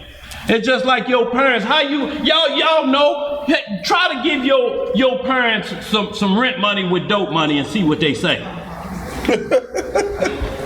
You can have that pretty car parked. Dad, I know you always wanted an F-150, tricked out. Got that thing you want? He like, no, I'm fine with my Toyota S10. Right over there, whatever, Chevy S10. Yeah. I'm fine with that. But Dad, this got it's got everything in there. How you pay for that? Want in it. Right. How did you pay for that? I don't want it. Oh, you just stubborn, Dad. That's what I'm saying. That's why I left home. Okay. But you trying to give me something off the death of your own people. You trying to give me that as a gift. So I'm going to be smiling, rolling through the neighborhood. And when everybody asks, your son, the dope dealer? How you gonna be like smiling about that when you know everybody know? Look at him pulling up. They talk about you in the barbershop. Look at him pulling up, bagging up. Want everybody to see, keep bagging up back and forth. Want everybody to see that dope dealer money truck. Old school didn't play it, y'all. Don't come back here with that. Go away from round here with that. I think these new parents just go for it. That's what I was about to say. Well, like you say, because they say it ain't no law, and there's no shame in it now. Negroes will sell crack to their mama. Yeah. And say it's better she get it from me than them niggas in the street. But that's something I always talk about. Now, if you want crack, you hurting yourself. But if you selling crack, you hurting other people. Yeah. So who worse? We always look at the crackhead as being worse, but in fact, it's the dealer because he's supplying it. It's like that who making he's hurting somebody else for his own gain. Right. Who's worse, the idol or who made it? Right. Who made it? Mm-hmm. What you got, AZ? It's the same as they be talking about these youngsters getting killed out here. Be like, oh, my son, he wasn't no bad boy. Then you go on his Facebook page and he got guns and bags of money. Right. And just exploitations of that nature. Right. Like, he wasn't no bad person though. And you know, Taco Bell ain't paying wages like that. You know better. Who you fooling? He got 4 stacks. Right. Working at Taco Bell. And he's sitting on 22s out here. The booming system at Taco Bell, and you working after school. Wait a minute. I think he's slinging out the drive-through. Yeah. What we had? What you got said? It was an alderman. I guess he did some sort of radio interview, but he went in the most these 15 murders of young. That's he was the security, the area security something. Yeah. He a judge. Yeah, I know what you're pointed out that like the 15-year-old that got killed, he was found, he had an automatic weapon with an extended clip, 5 G's, a bunch of dope on him. One of them was on a carjacker's list. One of them had just committed a crime, saying that they were all the teenagers were all connected to crime. Right. And the ones under 10, the teens and adults around them were the targets when they were killed. I see y'all, we just in them days, time of Jacob's trouble. Y'all, trouble comes when there's no law. That's when trouble comes, when there's no law. So in the time of Jacob's trouble, the law is going to be gone because you're not going to be allowed to carry a Bible. You can't be allowed to do, you know, you can't be caught with a New Testament in Tel Aviv. You can come in as Christian groups or different things, but you can't be standing on the street corner screaming out of the New Testament. They don't believe in that Messiah. There's portions of it, like they got a section over here for the Muslims, and they got this section over here for Christianity, but you don't come around here with this this six-pointed star is waving, talking about the New Testament. You can get on waving around here with that. Sir, where we at, y'all? Let's speed this on up. What verse you in? That was at 12. You wanted. Okay, let's hit that Psalm 1 through 3, and just that quick hit of Joshua 1 and 8. You can get that, just a quick hit. Yeah, you might well, Joshua might well read Joshua. Okay, yeah, you like that, huh? I saw it.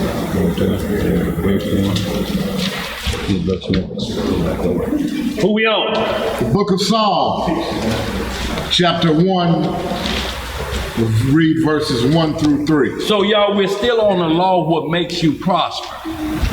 What makes you prosper. What makes you prosper. You cannot prosper with tithing unless it's done according to the law.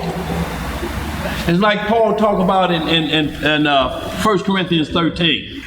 I can give all this to the poor. I can do this, but if I have not charity, I'm wasting my time. I can know all the languages of the world, but if I talk Hebrew to you just to be the big muckety and go over your head, I'm wasting my time. I might as well talk country backwood Mississippi talk to you. It had been better if I did that than to exalt myself and then don't explain to you what I'm saying. And you see the look on my eyes, I don't know what you talking about. And you go on with some more strange language, talking about this of our ancestors. It may be, but you know I can't understand it.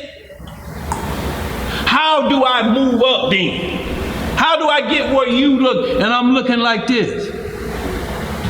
Then I have to look over at Smitty and Hoppy, you know, them police that come to Fred Sanford house. Everybody had to keep doing like this to see what he has. Oh, he said, you know, you can get locked up for that. Do we have to keep doing this all day? Or do we just speak the language everybody speaks? Let's read some more. Where we at? The book of Psalms, chapter 1 and verse 1. What it say? Blessed is the man that walketh not in the counsel of the ungodly. Yes, sir. Nor standeth in the way of sinners, nor sitteth in the seat of the scornful.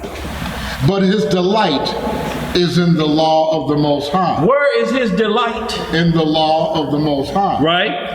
And his law doth he meditate day and night. Right. Read that verse 3, yes. And he shall be like a tree planted by the rivers of water, that bringeth forth his fruit in his season. His leaf also shall not wither, and whatsoever he doeth shall prosper. So y'all see what make you prosper. So I ain't read once, if you pay your tithes, you prosper. Not from that perspective. What you got there? No, they use that Malachi 3:10, which say, when is the heaven? When the what? When is the heaven shall open? Yeah, oh yeah, all of that. When the heavens shall open up and all it is. So all it is, y'all, is smooth soliloquies that you repeat to somebody else. And then you hear, an abundance of blessings will come down. Then you standing up there with false testimonies. I looked in a mailbox and it was a check from $10,000 from who though? The bank of nobody? Where you plan on cashing this check that you don't know where you got it from? With what ID? Go ahead, nephew. Joshua 1 verse 8. This book of law. This book of what? This book of law shall not depart out of thy mouth, but thou shalt meditate therein day and night. And that thou mayest observe to do according to all of that is written therein. Right. For then thou shalt make thy way prosperous. See, then thou shalt make thy way prosperous. You got to learn the law, then you got to meditate on it day and night, and it's going to make your way prosperous. And why you got to meditate it on day and night? Because Satan come in your dream and try to get you to break the law in your sleep.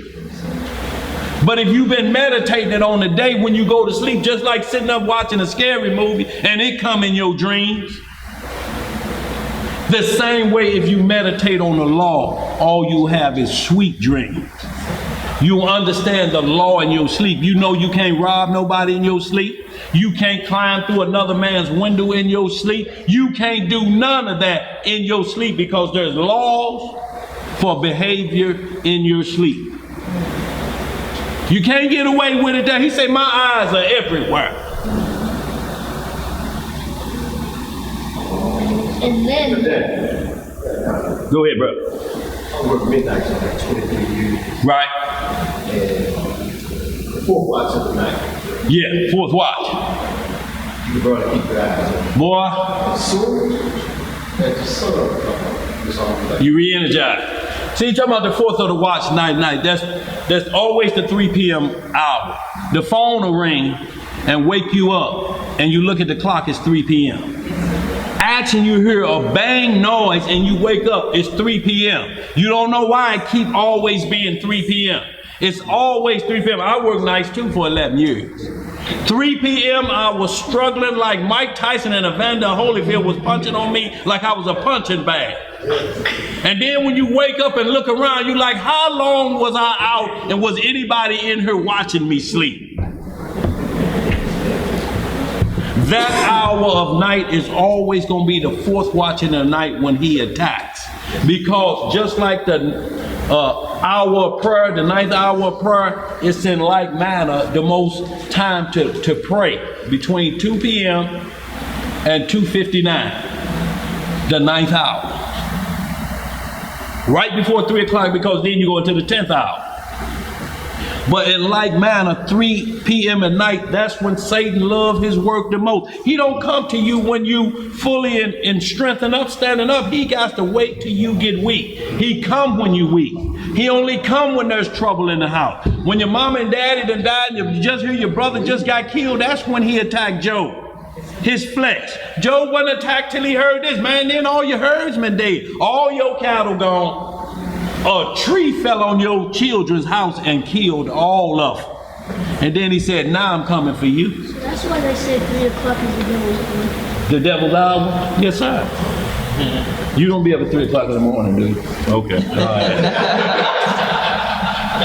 And I ask you what cartoons you watch. Let's get it into the law, y'all. Leviticus 27 and 30. You didn't finish? Okay, my bad, Josh. Go ahead. And then thou shalt have good success. Then thou shalt have what? Good success. Then you're going to have good success when you keep the law. Leviticus 27 and 30. Y'all pick this on up, y'all. We're going to roll through these three. I'm going to Deuteronomy 14, 27. We're going to read a little bit. And then Exodus 30 and 11. And these are going to give different forms of tithing when we were under the order of Aaron. And y'all, this was called commanded tithing. You were commanded to give 10% of your increase. If you only got enough shoes in your house for your children, they get the shoes first. The Most High say, I already got the priest. I got it. You're not really giving them. Yeah, you give them a pair of shoes, but all of the shoes they're stacking up is for the fatherless and the widows. They gonna divvy it out to them. That's their job. Where we at? 27 and 30, or you can bag it up, or we're gonna read down a little bit. Y'all, and this is just getting under Aaron.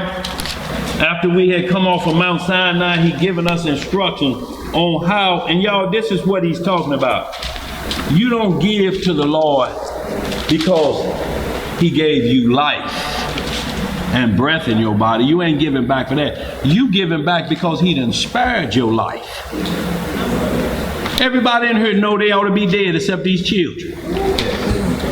Everybody, you know, after reading these laws, you're like, shit, I did that yesterday. Damn. You start pinching yourself. Am I dead? Hey, you see me? I ain't dead, am I?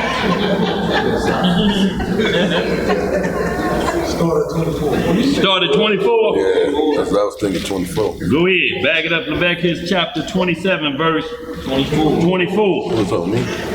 Yeah, Zebediah. Leviticus chapter 27, verse 24. What'd it say? In the year of the Jubilee. In the year of the what? The Jubilee. See, y'all, and the Jubilee was always the time. It was like How now, you know, when they say 7 years, you're supposed to clean your credit up and all that, you start fresh. We always in the year of the Jubilee started fresh. 27 to 24. Go ahead. In the year of the Jubilee, the field shall return unto him of whom it was bought, even to him to whom the possession of the land did belong. Right. And all thy estimations shall be according to the shekel of the sanctuary. 20 gerahs shall be the shekel. Only the firstling of the beast, which should be the Lord's firstling. No man shall sanctify it, whether it be ox or sheep. It is the Lord. That's the Lord's. Don't worry about you doing nothing else. That the first, all I need is out of all your sheep, just give me one of them. Give me the best one. You're gonna get plenty more. But y'all, we get so bad, y'all, we will rob God. Don't want them to have the best. Let's read some more. Verse 27. And if it be of an unclean beast, then he shall redeem it according to thine estimation, and shall add a fifth part of it thereto. Or if it be not redeemed, then it shall be sold according to thy estimation. See, if it be of an unclean beast, and you can't offer unclean beasts, what it's saying is, it tell you about certain things that you can't offer. You can't offer anything that dieth of itself. It's like if a cow have a heart attack. Yeah, I knew old Horny was gonna fall over dead. I saw the way he was staggering back into the bone yesterday. We just give it to the priest. No, see, if that happens after you give it to the priest, you can buy it back, but you have to add a fifth part to it. That lets the Lord know that you weren't trying to get off and get it sacrificed before its disease was found out. See, that's how low down we had started to get as a people. That we start giving God shortcuts. Think we giving him a hookup. That's how they saw it in Cain. That's how we did what, like? They saw it in Cain. Yes, sir. Verse 28. Notwithstanding no devoted thing, that a man shall devote unto the Elohim all that he has, both of man and beast. Both of what? Man and beast. Do y'all understand what he's saying? He like from man and beast. I want the best you got. Give it to me. What do you think I'm gonna do with the best you got? You think I'm gonna harm your son? You think you can love your son more than the Lord? When you gonna be looking up at him, please don't take it from him. Take me, what? Yes, ma'am. It's just like if you know a lot of butchers, and these butchers will take green cancer, and they will cut some of it out, right, and they leave the rest, and they feed and they put red dye and feed it to people. Right. That brings us cancer to the person because in their village is their eating. Right, you're defeating right, you're killing with the remedy. See, and this is what we talk about, like statins, or like if you got high cholesterol, they want to offer you statins, what's called, like what it do is thins or unblocks high cholesterol, so to speak. The problem is it causes liver damage, what produces the high cholesterol. So you got one part that's gonna kill you, like you're saying, it's gonna lower the high cholesterol, but now your liver is toxified. I mean, and it's like a sponge, it's like a strainer for your blood to go through, and it's catching all of the disease. Well, now it's clogged up. Your cholesterol is down, but your liver jacked up, and the liver is the filtering system. Along with your kidneys. The liver filters out everything. And guess what our favorite was back in the day before we know? Liver and rice and onions. You are eating blood and rice and onions. It's the filtering system. Y'all think about take that filter out the vacuum cleaner. I ain't never liked it. Never liked it. Just put the vacuum cleaner filter on your plate. What you saying, Josh? I cried every time they forced me to eat it. It smell like See, that's why they smother it with onions, y'all. And gravy. See, all of that takes you away from tasting raw blood because it's saturated in blood. It's soaked in blood its entirety of whatever existence it was in before they cut it out. Day in, day out, it's the blood filtering system. Let's read some more, y'all. Let's get caught up. We ain't got long. Yes, ma'am. Go ahead. It's just like, we used to eat, it's a sausage called. What was it called? Blood sausage? Blood sausage.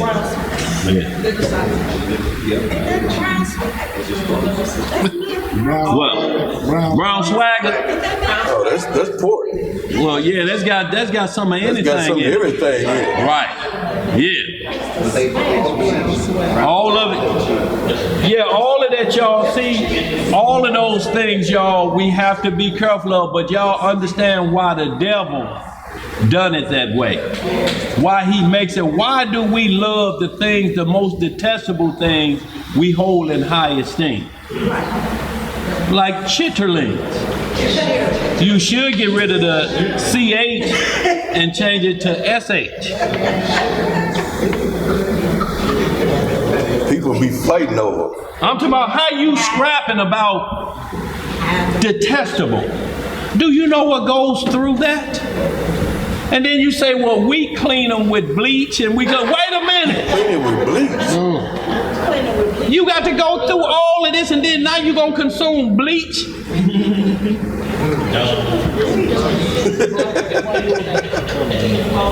Hers don't even stink that bad.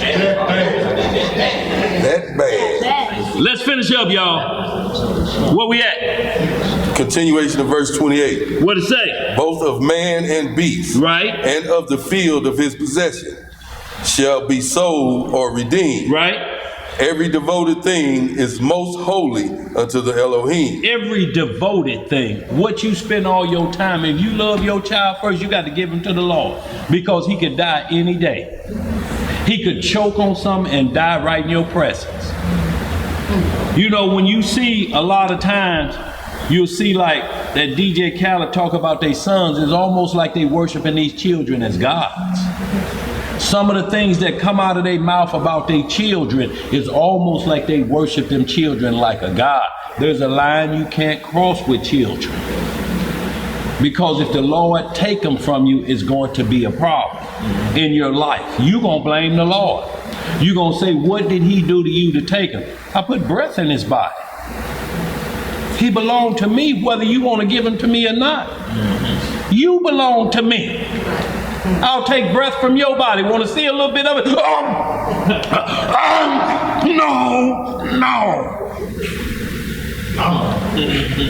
Get over here. Hey. Let's get it. Where we at? Finish that up, bro. Verse 29. What it say? Non-devoted, which shall be devoted of men, shall be redeemed, but shall surely be put to death. And all the tithes of the land, whether of the seed of the land or of the fruit of the tree, is the Elohim. Is the who? Is the Elohim. Uh-huh. It is holy unto the Elohim. And if a man will at all redeem aught of his tithes, he shall add thereunto the fifth part thereof. So basically, if you gave something that you really didn't intend to give, it maybe have been a family heirloom or something, and you gave it to the church. I need to get that back. Oh, did you give this to show off as the best gift? Well, I tell you what, you got to add a fifth part to this and you can get it back. See, those things kept your mind clear and your conscience clear. If it's truly worth that to you, a fifth part ain't nothing, but he just saying a fifth part of what you gave. You just got to add a fifth part to it. That's not even 10%, that's a fifth part. If whatever you gave costs $100, you give a fifth part, what is that? $5? What is that? $5? You got to give $105. Or whatever a fifth part of that a tenth part would be $10, right? Of 100. Yeah. So a fifth part is 5. You just got to give $105. He's not trying to bankrupt you. He said, I just need to know your conscience is clear. You pay more to get it back. And if you gave it to me, you ain't no Indian giver. You can't be no 12 tribe giver. Let me say that. Clear that madness up. Where we at? You finished that? Verse 32. What it say? You want to go all the way down? No, I want you can hold that. Right. Let's get right to Deuteronomy 14:27. Read down or wherever you want to go back if you need to. There. Tell you what, bag this up. Yeah, because this gets into good too. And y'all gonna see constantly, start at 22, excuse me. Start at 22. Of this Deuteronomy 14. What y'all gonna see, y'all gonna constantly see free will. No struggle. If it causes a struggle in your home, the Most High say, keep that change in your pocket. Take care of your family. Y'all, it's all throughout the Bible. It's always take care of your family. He that don't take care of his household is worse than a what? Infidel. Son. And when you look up, the problem is we ain't dug into what an infidel is. It's like a hyena of the people. They come by and grab whatever they can get a hold of and run off. You could bring home something. There they come before you go unlock your door, and when you come back, they done snatch your bag of grocery at least 2 blocks away. What you got, Life? When I had my gallery, I give out free food and everything to the community. Right. Cat pulled over his truck. Now this is free food for everybody in the community. 2 tables loaded up. Dude pulled over his truck and just started loading up it. I said, brother, you gonna pass that out to the community? He know me looking at his head. You think that's enough for us? I said, bro, you gonna take it's free. It's free. Why are you gonna rob something that's free? Stealing free. I said, now that's lower than law, brother. Yeah. I said, this is for all the community, man. It's free. Right. And you gonna load up. Well, see, that be those what we call spiritual opportunists. I said, that's sad. Spiritual opportunists, y'all. Come in, steal free, and then first thing they do is break open the scripture. Stealing free. Come right when the work is done. Leave right before the cleanup starts. But like this, when you look around.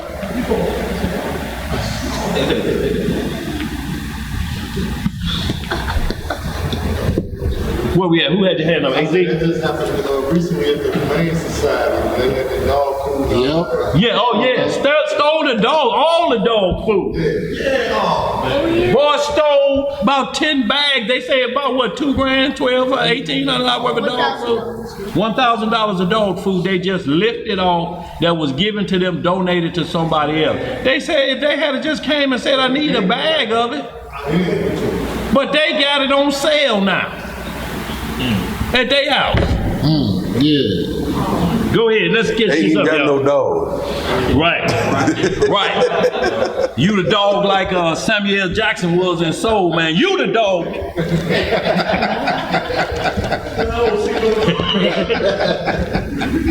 Where we at? Deuteronomy chapter 14, verse 22. What it say? Thou shalt truly tithe all the increase of thy seed. All the what? Increase Do of y'all thy keep seed. saying y'all this word increase? He said, I'm not going to take nothing from you until you have extra. Just don't forget about me when you get extra. If I won the lotto, I buy us our own building, I have us some bus. After we locate you in Jamaica somewhere. Hey man, you forgot about it. Man, you know when you get out on one of these yachts like this, you tend to forget.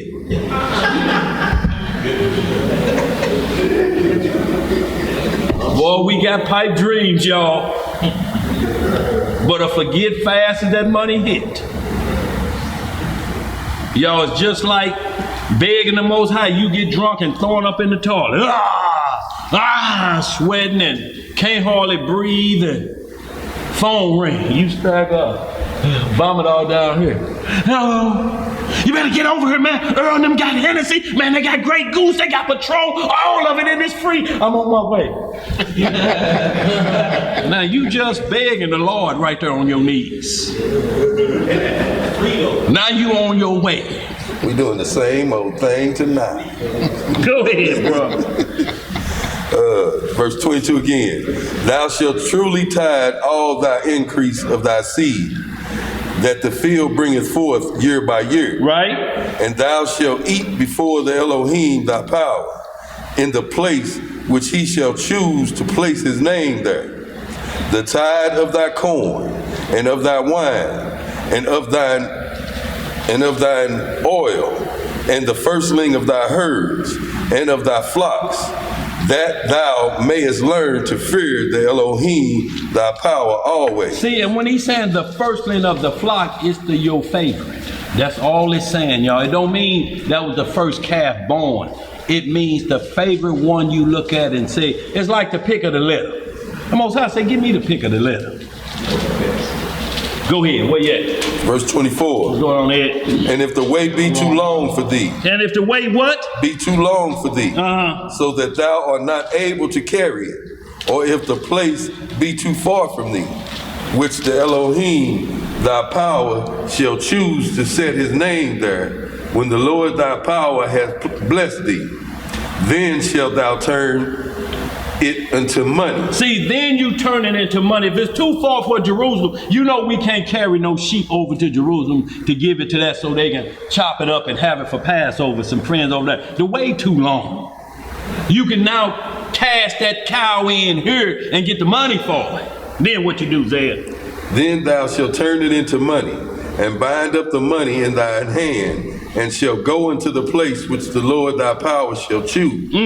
And thou shalt bestow that money for whatsoever thy soul lusteth after. That thy soul do what? Lusteth so after. We got a positive lust in here?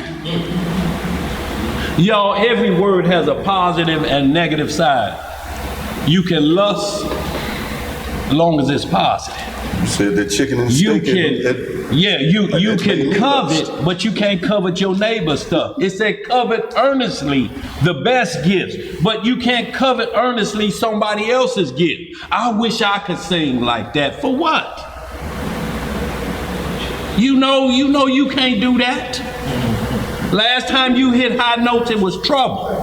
We got 3 deaf people. What you got, Elisha? Earnestly for the righteous spirit of Elijah. That's right. He wanted a double portion of it.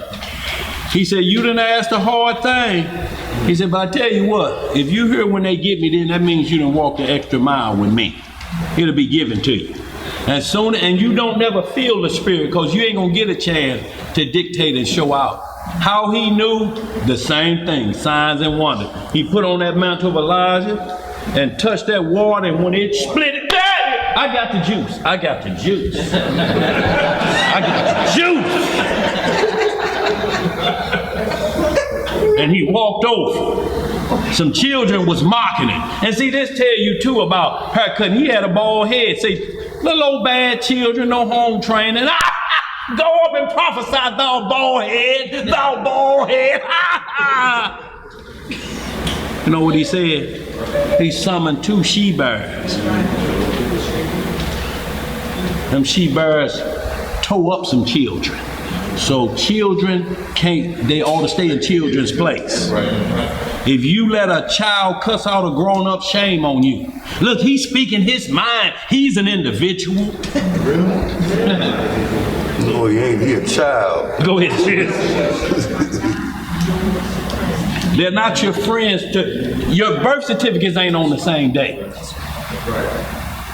You have to understand that there's elders down here, then there's youngsters down here, we as a congregation, but when we hang out, elders have to be around that age group. We ain't gonna be up in y'all young group. Y'all got all new languages and everything. You trying to keep up with them. Skeezer! That's a skeezer, brother. A skeezer. They like skeezer. Nah, brother, we on thought now. This ain't 70s. We don't do skeezers. We don't do skeezers no more. Now you done reduce yourself to an old fool that doteth. Your age ain't gonna come back. You can dye your hair and your eyebrows. But if you don't dye the color in your shorts, them tenders gonna know. Finish that up, bro. Verse 26. What it say? And thou shalt bestow that money for whatsoever thy soul lusteth after, for oxen, or for sheep, or for wine, or for strong drink, or for whatsoever thy soul desireth. And thou shalt eat there before the Elohim thy power, and thou shalt rejoice, thou and thine household. Because you're sending that, but you're going to be partaker of that blessing as well. When somebody bring food to assembly, they going to partake of it as well, but they just bringing some for everybody. But you can't travel all the way, turn that into money, then when we get there, we buy what we need. Let's get some more, y'all. Let's finish that up. Verse 27. What it say? And the Levite that is within thy gates, thou shalt not forsake him, for he had no part nor inheritance with thee. Okay. At the end of 3 years. At the end of what? 3 years. Uh-huh. Thou shalt bring forth all thy tithe of thine increase the same year, and shall lay it up within thy gate. At the end of 3 years, y'all get 3 years to get some increase. Jobs here, and you can go get an LLC. You got 3 years to write it off that I ain't made no profit before they tell you got to open up another business. Now, you knew that Jerry Curl and Chicken Shack wasn't going to work. 3 years in. And them people's heads is greasy as hell with that old oil. And you cooking chicken with that too? You ain't going to see a profit. Just like when you don't drink your juice in the hood when Faison was cooking that chicken when he said she pregnant again. Did y'all see his clothes that he had on? And that hat, how greasy and dirty that was? Go ahead, John. Verse 29. What it say? And the Levite, because he has no part nor inheritance with thee, and the stranger. And the who? And the stranger, and the fatherless, and the widow. You see what we keep getting back down to, y'all? These 3 groups of people, that's what your tithing is for. It ain't for nobody to ride around in Learjets and Cadillacs on your dollar. It's for those that was once up and now in a detriment situation. Is that did I use them words right? Detrimental. Thank you, bro. Go ahead. And the stranger, and the fatherless, and the widow, which are within thy gates, shall come and shall eat. What shall they do? Eat and be satisfied, that the Elohim thy power may bless thee in all thy work of thine hand which thou doest. So y'all see that now? Let's just hit this Exodus 30 and 11 because we're going to see here how he deals with everybody paying. Whether you rich, you pay the same price.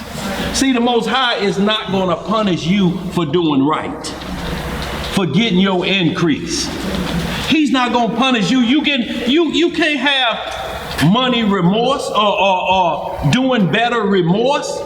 If you find yourself giving back what God had blessed you with, talking it down, that's going to be a problem for you. The Lord bless you. He blessed you for a reason. He didn't bless you to show off in front of nobody. But you cannot say, no, it ain't all like that. Hell, I had to learn that. You could be too modest. Because you'll take away a blessing and people just look at it like you humble, but there's a line you can't go beneath.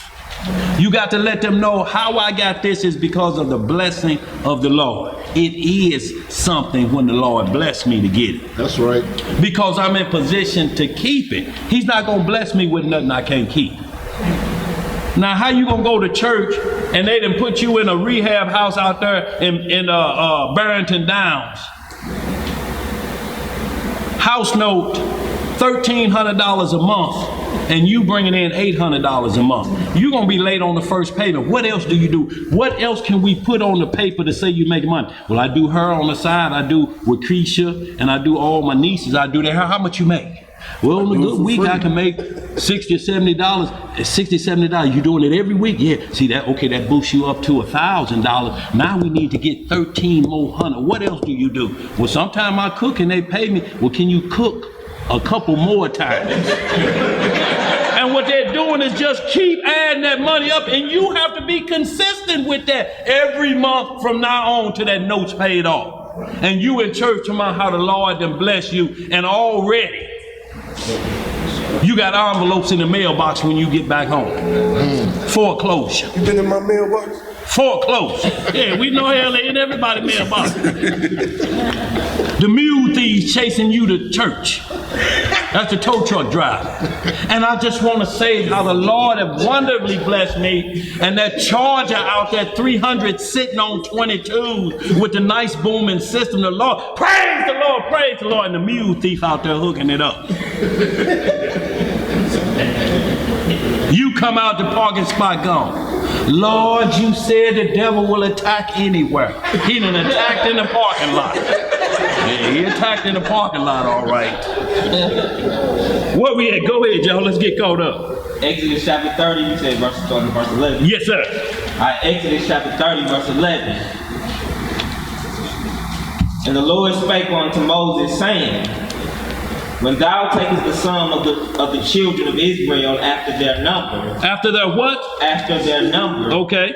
Then shall they give every man a ransom for his soul unto the Lord. Right. When thou numberest them, that there be no plague among them, when thou numberest them. This they shall give every one that passeth among them that are numbered, half a shekel after the shekel of the sanctuary. See, a half a shekel, but there was different shekel. Like we had a shekel previously of a gemar. So you had that shekel was at the price, it was on the stock market as the price of a gemar. This one is a half shekel at a price of something else. So it's telling you this one, you give this when it comes down to this. This how much you give at this time. Yeah, let's read some more really quick. Go ahead. A shekel is 20. How you pronounce it? 20 gerahs. A half shekel shall be the offering of the Lord. So 10 gerahs that you have to give here on this one. So when y'all get time, look up gerahs. Shalom, bro. All right, shalom. Go ahead. Verse 14. Everyone that passeth among them that are numbered, from 20 years old and above, shall give an offering unto the Lord. So we're talking about now they're old enough to go into war, 20 years and old. Joshua was around that age, so all of them numbers right here, when they old enough or accountable for going to war, you had to do a certain thing. You know, it said of them that are numbered, of your father's tribe. You're old enough right now. So now it's time to pay the piper. Like when your mama say, as long as you're going to school, you can stay here. But when you graduate, you can't lay around here. You got to go to work. Even if you quit school, you can't just lay around here. You got to go find a job. You got to go get a job. You can't lay around here. If you're tired of school, then you got to go get something that's going to make sure. You got to go get your GED. But you got to have something. Your parents want you to be the first one in your family to get a PhD, and they ain't asking much, a public high school diploma. PhD, that's all they want.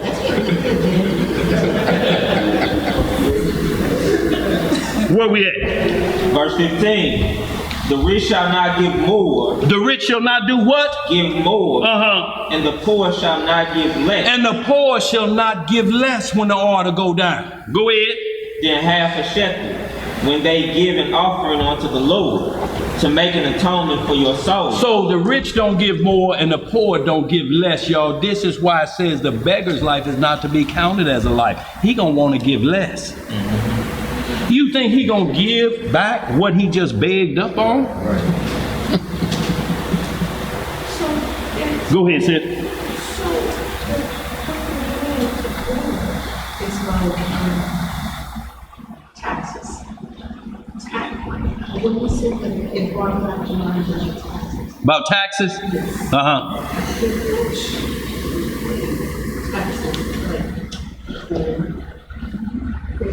Well, look, y'all, sometime, but you're talking about a corrupt system now. You're talking about a corrupt system. They in it with their friends. The rich ain't even paying they half a shekel.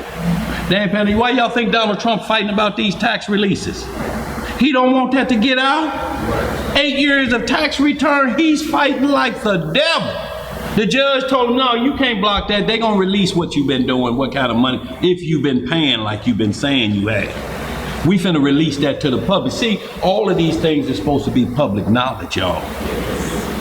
Everybody ought to know these things. Not your personal business, but if it came down to it and you're saying you're legally doing this, we just want to make sure you're not illegally doing this. You've been giving this to the Ukraine? You've been in the bed with Russia? What you been doing? They giving you a tax break? Where else we at? Verse 16. And thou shalt take the atonement money of the children of Israel, and shalt appoint it for the service of the tabernacle of the congregation, that it may be a memorial unto the children of Israel before the Lord, to make an atonement for your soul. Now, we just had the Day of Atonement, and I hope everyone was able to dig deep in their soul and get rid of some of the things that's plaguing you daily. Y'all, and you know, like I talked to Shmanu Yah a lot, and he said we got to also not just keep it on our mind that we're just not eating and drinking for 24 hours. This has a whole nother purpose of why you're doing this. When you get into Leviticus 23rd chapter and you start at the 27th verse about the blowing of trumpets, then atonement, and then tabernacles. Isaiah 58 does the same thing, because that ends with talking about Sabbath. Isaiah 58 talk about the trumpet blowing, then it get right into the atonement, the fast of that, then it get right into the Sabbath days, and then the kingdom.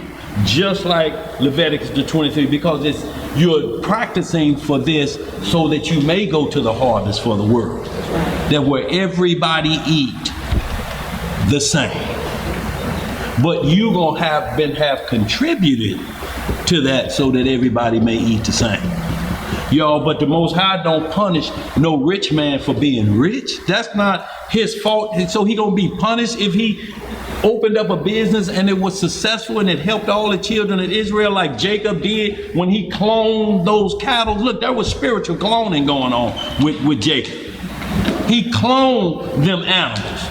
There was rods he took and he put them in water and they put stripes on there, and that was a spiritual cloning of those animals, and all of them was good. And Laban looked at that, he said, I'm rich as hell. Now, Jacob done paid his way 10 times, but he like, no, Negro, you my lottery. You ain't going nowhere. Partner.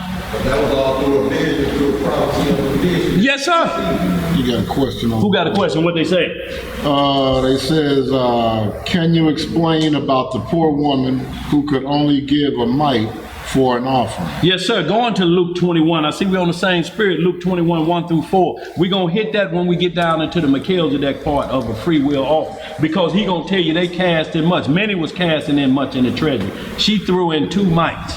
2 pennies was all she had to her name. Hell, most of us got at least $2 in our ashtray worth of change. 2 pennies. And all them throwing in much, they showing off throwing it in. Yeah, man, and I went over that dog, hold on, wait a second. And then, man, like I was saying,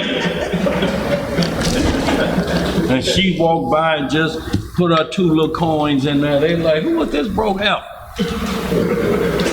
Don't she know the temple needs money that fold, not that kind that rattle? Where we at? That was the end of it. That's the end of that, y'all. Let's get right to it, y'all. And we're talking about the order of Melchizedek, y'all. We're going to roll through these, y'all, because we got about a good half hour. We're going to start at that was all Aaron and under the Levitical priesthood, y'all. And y'all see that spirit, shalom, AZ? Shalom. All of that was, y'all, what we needed, y'all, back then as we were getting groomed to come back up under Melchizedek. So, y'all, we're going to start in Hebrews 7th chapter. We're going to read a couple verses, and then we're going to get into Abraham. And what we're talking about now is the priesthood that we are under, y'all, and this is called, So we stop. 16. Y'all, and this is what we're talking about now, y'all, being spiritually enlightened about how we need to do as a body. Y'all, everybody can't do the same thing. Y'all, as a body, we got to make sure Y'all, everybody is doing something that, attribute to this body health and clean up, y'all. We got a clean up day down here tomorrow. We got to spruce the place up in case company comes. Before we go somewhere, how are we going to go out of town? We're going to go do tabernacles in the house dirty. Who comes back to the dirty house? Y'all know that's going to be rough. Hell, you ain't going to empty out the suitcase for 2 weeks. And this has been in there? No, y'all, one thing at a time, y'all. We can't get crazy. Where we at? We're going to Hebrews chapter 7. You want to start on verse 1? Yes, sir. And y'all, this going to show the switch, but it's going to be something very important in here concerning Abraham and the order of Melchizedek of Tithing. Hebrews chapter 7, verse 1. What it say? Shalom, y'all. Shalom. But this Melchizedek, king of Salem, priest of the Most High God, who met Abraham returning from the slaughter of the kings and blessed him. So right now people saying, who is this Melchizedek? Was it Christ? No, because you get into Jasher 16th chapter, it tells you that was Shem. He was the high priest, the Melchizedek priest. Get into Jasher 16th chapter. It'll tell you that was Shem, the son of Noah. Still from the other side of the world. He was the high priest because he's passing from Adam all the way to Shem, Melchizedek. And he blessed Abraham. He said, now look, Shem was the high priest. Abraham was just a Melchizedek priest. He was not a high priest. He was blessed by the high priest at that time. Let's read some more. What does it say? Verse 2. To whom also Abraham gave a 10th part of all. What did Abraham give? A 10th part of all. First being by interpretation king of righteousness, and after that also king of Salem, which is king of peace. Without father, without mother, without descent, having neither beginning of days nor end of life, but made like unto the Son of God, abideth the priest continually. So he's talking about this Melchizedek, and he's saying the order. The order, he has no father and he no mother. Well, we know the Messiah had a mother and a father. But who's the mother and father of the Almighty? You can't count his descent. So the order of Melchizedek is the Father's spiritual, heavenly priesthood order. What's going to do? Chapter 10. Go back to 7. No, you sure is right there, boy. Okay. All right. That's right. I need these, Joshua. Yeah. Okay. Yeah, you right there. So, when we're looking at this, who is Melchizedek? Psalm 110, he shall be a priest forever after the order of Melchizedek. So it's telling you it's above Messiah. The only person that without father, mother, that can't be traced, no history, is the Almighty. Everybody else you can trace mother and father. Even if before Christ came to the earth, he had a what? A father. But who's the father and the mother of the Almighty? The Ancient of Days. That's the true Melchizedek, and that's who sets up the priesthood. But Christ is a priest forever after that because he already gave him that before the foundation of the world. He was that Melchizedek forever. It ain't rocket science, is it, Elijah? Let's read some more. Verse 4. Now consider how great this man was, unto whom even the patriarch Abraham gave the 10th of the spoils. See, Abraham gave a 10th of the spoils. That's an increase. It didn't say Abraham gave a 10th of his wealth that he had. He gave a 10th of the spoils when he went to go get Lot. When they had Jack Lot, he hired 318 men. He said, we got to go get my nephew.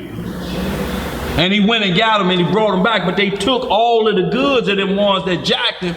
And Abraham said, I don't need none of that. But I got to pay these 318 men to roll with me. Y'all divide that up with him. And then a 10th part of what he gave all them for rolling with him, he gave a 10th part to Melchizedek for the kingship, for the fatherless and the widows.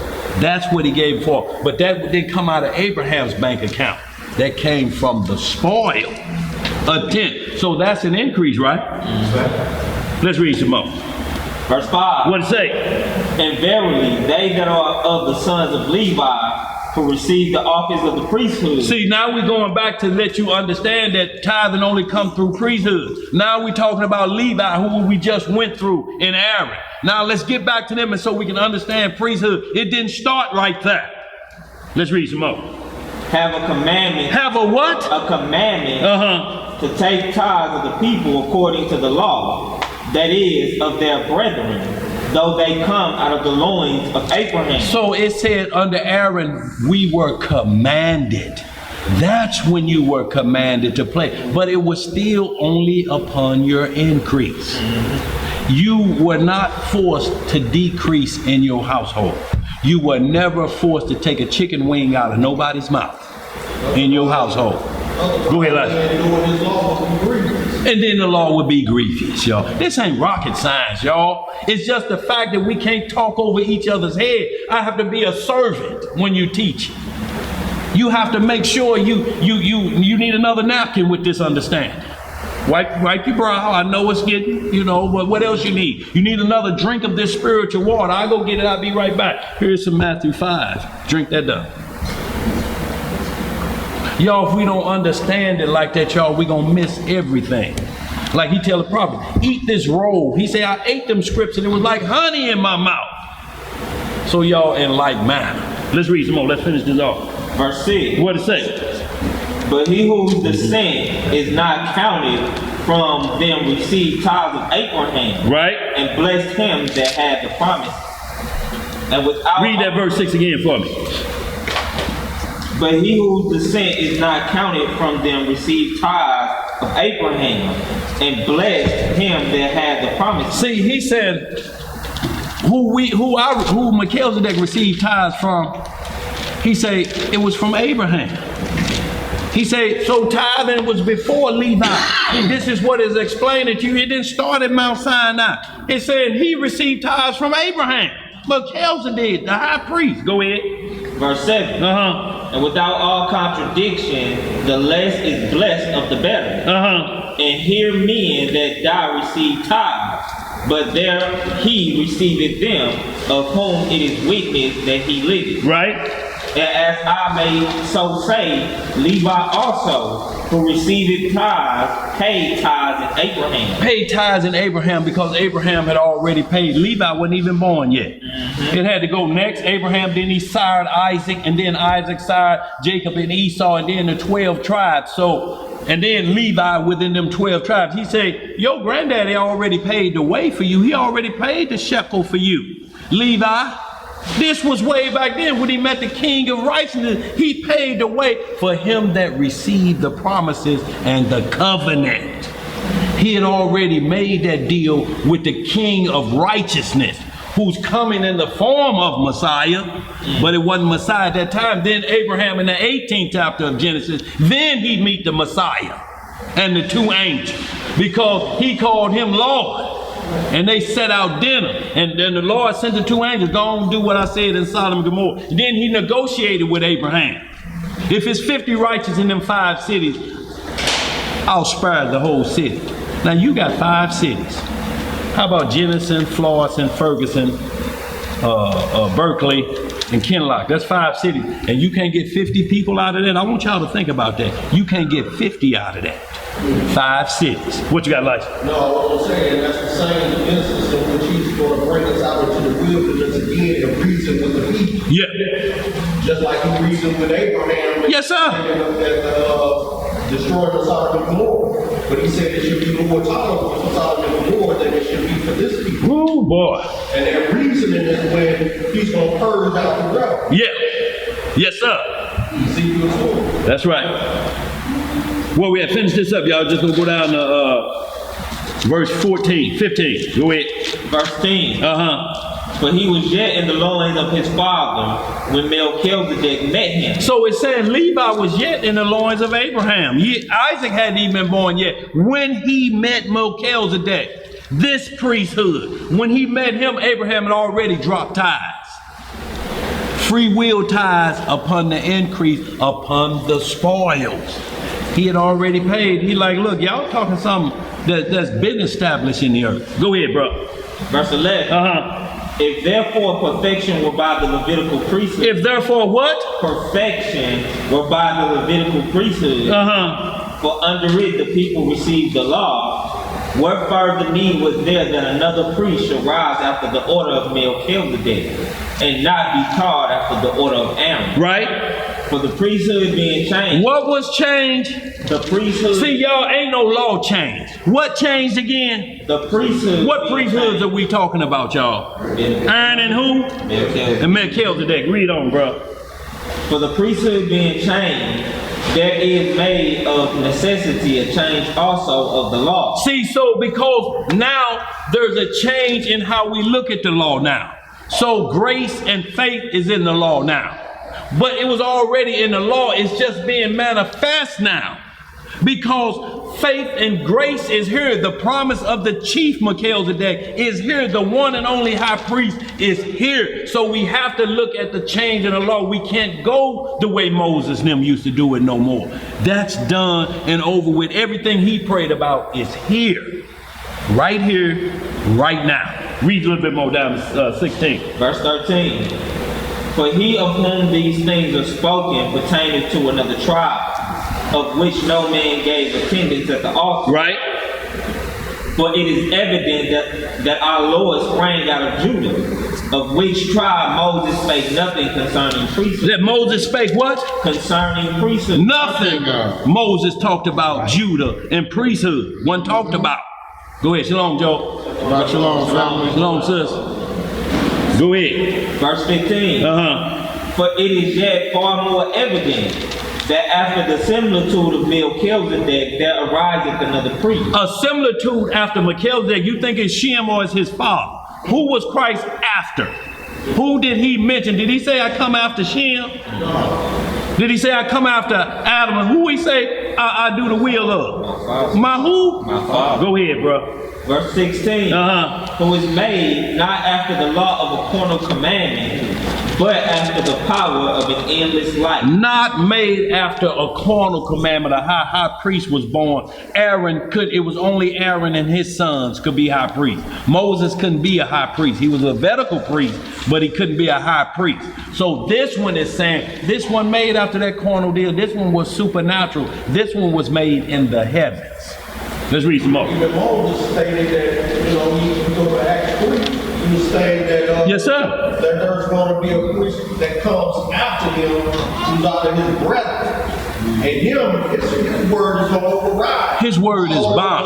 The laws of Aaron. He's trump law, just like the Levitical priest, John the Baptist, whose daddy Zechariah was a priest in the temple, who said, I shall decrease, he shall increase. I'm not worthy to tie his shoelaces.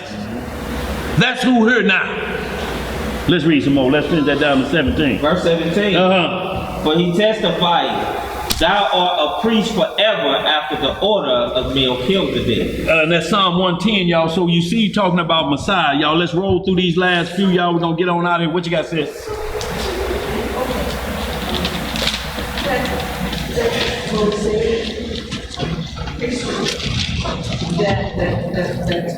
Why is it that, I guess it's going back to the past teacher, but why is it that they have not been talking about it? Everyone is talking about the Mosaic, Aramaic, the Noahic. Right. But there's no... Just modern day Pharisees. They want to keep the law because it keeps control of the people. We got to act like our forefathers did at Mount Sinai. We got to keep that control. If we don't keep that control, then that means we got to go get a job. That means the Lord ain't take care. We're not his inheritance no more. Chief Melchizedek is here. He's here. The king is here. We through. Our deal is over. They're trying to make it work just like preachers today. Say the law is done away with, but then go to Malachi 3:8. Same thing. Same soup just warmed up in the microwave today. Go ahead, brother. We're going to finish this out. What way? We finished that. Y'all, let's get it quick, y'all. We're going to roll through. Verse 16? Yes, sir. We hit that. We hit down to 17. Like, yeah, we stopped at 17. Yeah. So y'all, we're going to hit just these quick. Y'all, we're going to roll through these, and this is tithing starting from Genesis under the order of Melchizedek, and we're going to get right up to the New Testament. Y'all going to close out, and then I may have to give homework based on time on the ones of when they can be used as extortion. So we'll hit these, y'all. We're just going to hit them one line, and y'all read it off. Give me Genesis 4:4, and we're going to back it up with 8 and 20 of Genesis.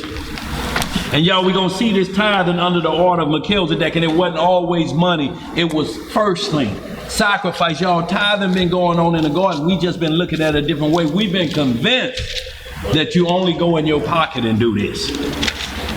Let's get Genesis 4:4. Reading in the book of Genesis, chapter 4 and verse 4. And Abel, he also brought of the firstlings of his flock, and of the fat thereof. What did he bring first? The what? The firstlings. See, the firstlings of his flock. Go back to 3? Okay. Yes, sir. Yes, sir. Verse 3. And in process of time it came to pass that Cain brought of the first of the ground. The fruit. Cain brought of the fruit of the ground an offering unto the Most High. See, the Most High didn't want fruit as an offering. He told him the firstling of your flock.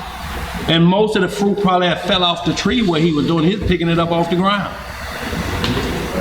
That wasn't the order. See, he's sacrificing, but not by obedience. He didn't tell you to do that.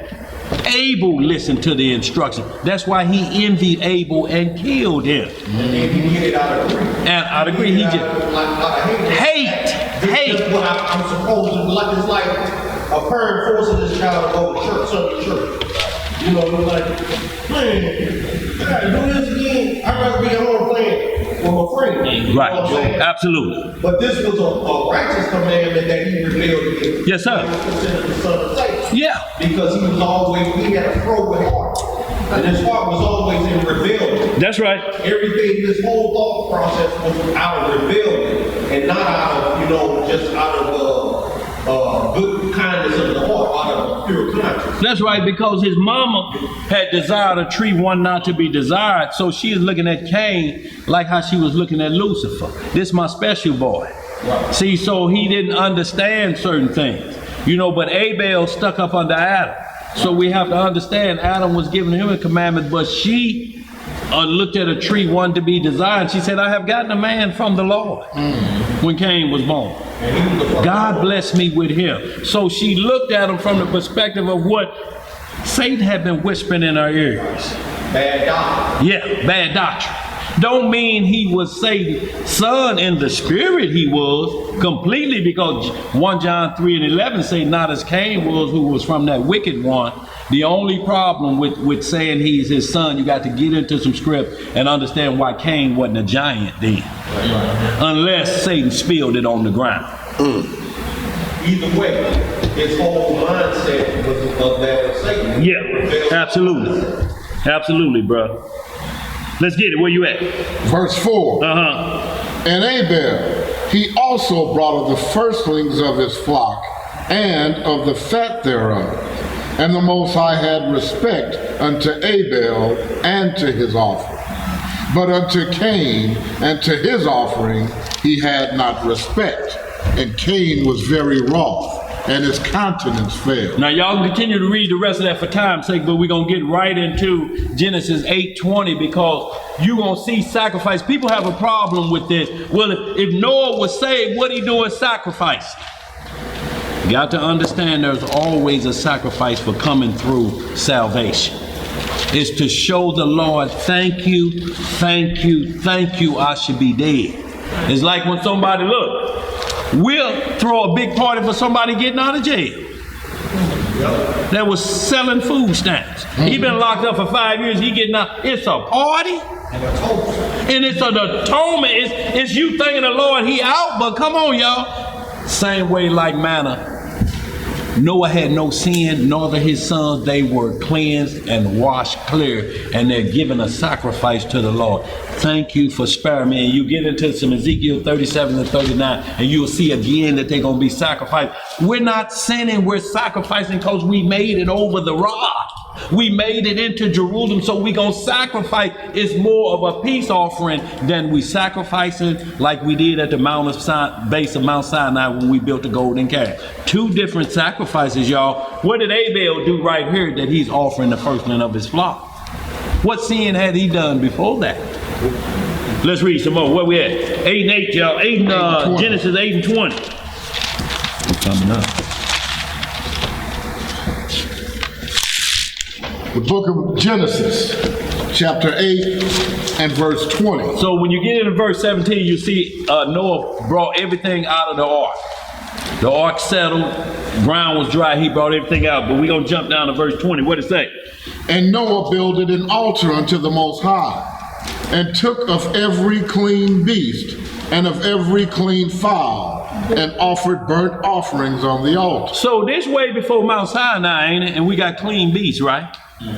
So has the law always been there, or is it just priesthood that changed? Clean beasts and clean fowl. This way before Mount Sinai. Way before Mount Sinai. Genesis 7 talks about how he divided the clean and the unclean. By the sevens and by the twos. But we hear the song, and he brought them in 2 by 2, 2 by 2. No. If it was 2 by 2, this clean that he sacrificing, it'll be over on the next day. It's on the next day, y'all. So the next day, they'll be done. Absolutely, bro. So we always see it's without excuse. You always got more clean than unclean. So it's without excuse. You're going to always have more chicken than catfish. You're going to always have more chicken than a vulture. Always. So y'all, we see that this sacrifice is taking place because he blessed us. We made it through the flood. Y'all can hold that. Y'all, we're going to get right to this Genesis 14, 18. Y'all, we're going to move through these really quickly, and then I'm going to get right on them few about how it could be extortion. I may just give these out at homework. But I definitely want to get that loop where bruh had the question on. Genesis 14, 18. Y'all, we're just going to hit them one liner. And y'all read the whole thing to get all of the understanding. Right over. Ain't nobody over there. Start at Genesis. Sounds like somebody failed. Who over there? Oh, she over there? You ain't failed over there, hey? Huh? Oh, okay. Did you hit the deck? Oh, okay. She sounded disappointed. You thought she was going to spring into action. Go ahead, bro. Genesis chapter 14. Let's start about 14. Genesis just chapter read down 14, to 18. verse 14. And when Abram heard that his brother was taken captive. Now he's calling Lot his brother. But Lot was his what? His nephew, the son of his brother.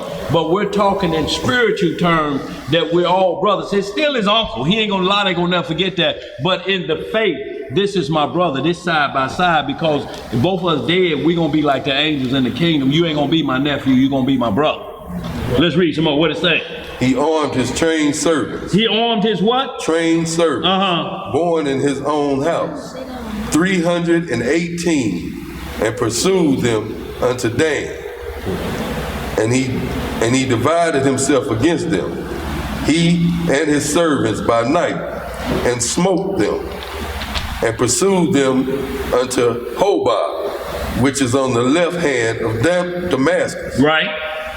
And he brought back all the goods, and also brought again his brother Lot, and his goods, and the woman also, and the people. Right. And the king of Sodom went out to meet him after his return from the slaughter of the What did I say? I read Chedorlaomer. That's good enough. Chedorlaomer. Yeah. And of the king that were with him, in the valley of Sheba, which is the king's dale. Right. And Melchizedek, king of Salem, brought forth bread and wine. What did he bring forth? Bread and wine. What did Messiah have at Passover? What is the Feast of Unleavened Bread? We are under the order of Melchizedek, y'all. Let's get some more. And he was the priest of the Most High Power. Right. And he blessed him. And he said, Blessed be Abram of the Most High Power, possessor of heaven and earth. And blessed be the Most High Power, which hath delivered thine enemies into thy hand.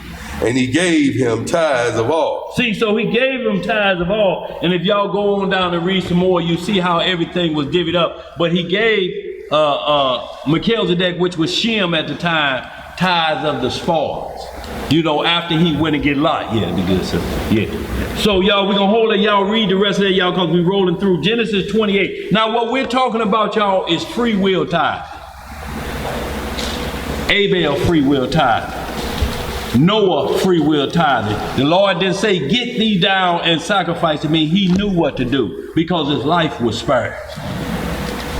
Now we just said Abraham, Lot's life was spared.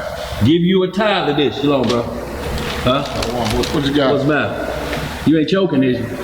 Yeah. No, I thought you were holding your hands up like this. Go ahead. The brother felt real holy with his star rim frame and not removing his headdress, so out of respect, he removed himself. Good, you know? Absolutely. And he was trying to tell me that the little small book that Wayne came and got, he left in the seat, just the book that Christ carried when he was here. I said, man, I got a bag in the front seat of my van. If you don't get on, yeah, boy, that's good. He's about to get some Batman. He said Ezra was giving him the Superman heat vision. Thank you, sir. Because he was sitting there with that star red frame. No, I got to get on I out agree of with that. Yeah. But that's why I asked Bruce, I say, tell him take his hat off.